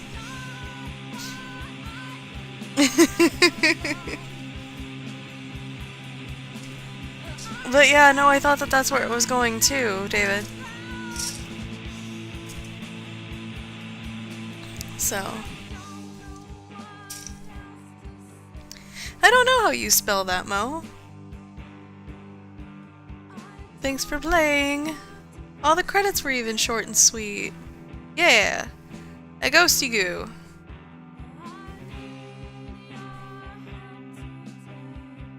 I think it was just their brains playing tricks on them. But we were getting hints to,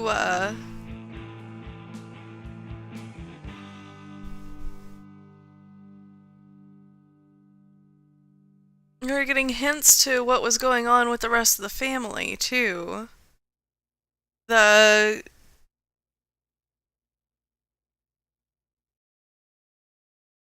It seemed like the uncle had depression.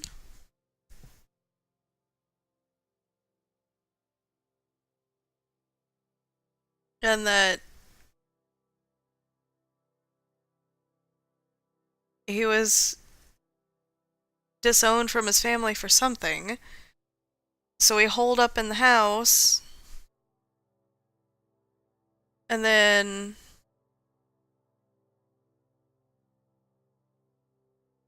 the mother and father were having marital problems, and then the dad ended up being able to get his new book, or his book series restarted, which is pretty damn awesome. And she got a promotion. There was hints at possibly more than just a fling, more than just a friendship date, but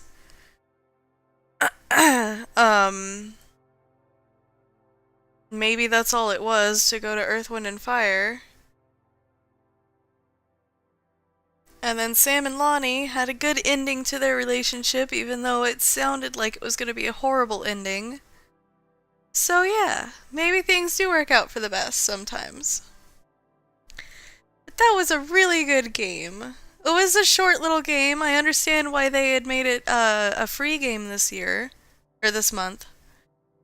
Because it was short and simple and just a puzzle game kind of type thing instead of,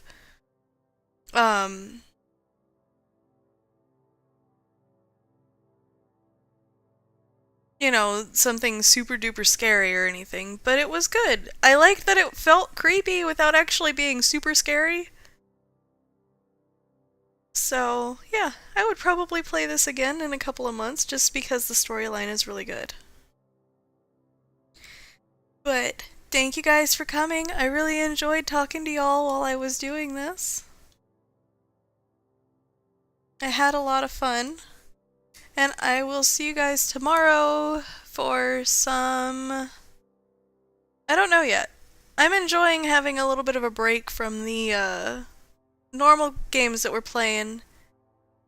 I need to get... No! The only way I'll play Cuphead is if I'm playing it with someone else, because that game is rage-inducing very quickly. But thank you guys for coming. I'll figure out something else. I might play some Oxenfree tomorrow night. I like that idea.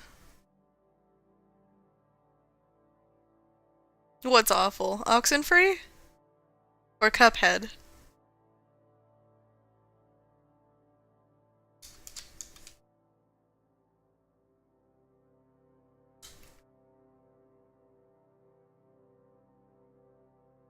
Cuphead. Yeah. It's adorable and the mechanics are super simple, but it's infuriating from what I've seen of it played. And you get stuck on one level for like 2 hours. So, I don't know, I'm not a rage game type person. Like, Dark Souls is kinda not my cup of tea. The storyline in Dark Souls is pretty damn cool, but I won't play it. I'll just watch somebody play it without all the deaths edited in. So. But probably gonna play some Oxenfree tomorrow night. I really like the look of that game. It's kind of, from what I've seen of it, it's kind of a choose your own adventure type game like we were playing on yesterday? Like Until Dawn. So only more puzzles. So I'm looking forward to playing that one. So I will see you guys tomorrow. Have a good one. Do that awesome thing you do and stay yourselves. Get some rest. And I will see you guys tomorrow. Bye. Bye.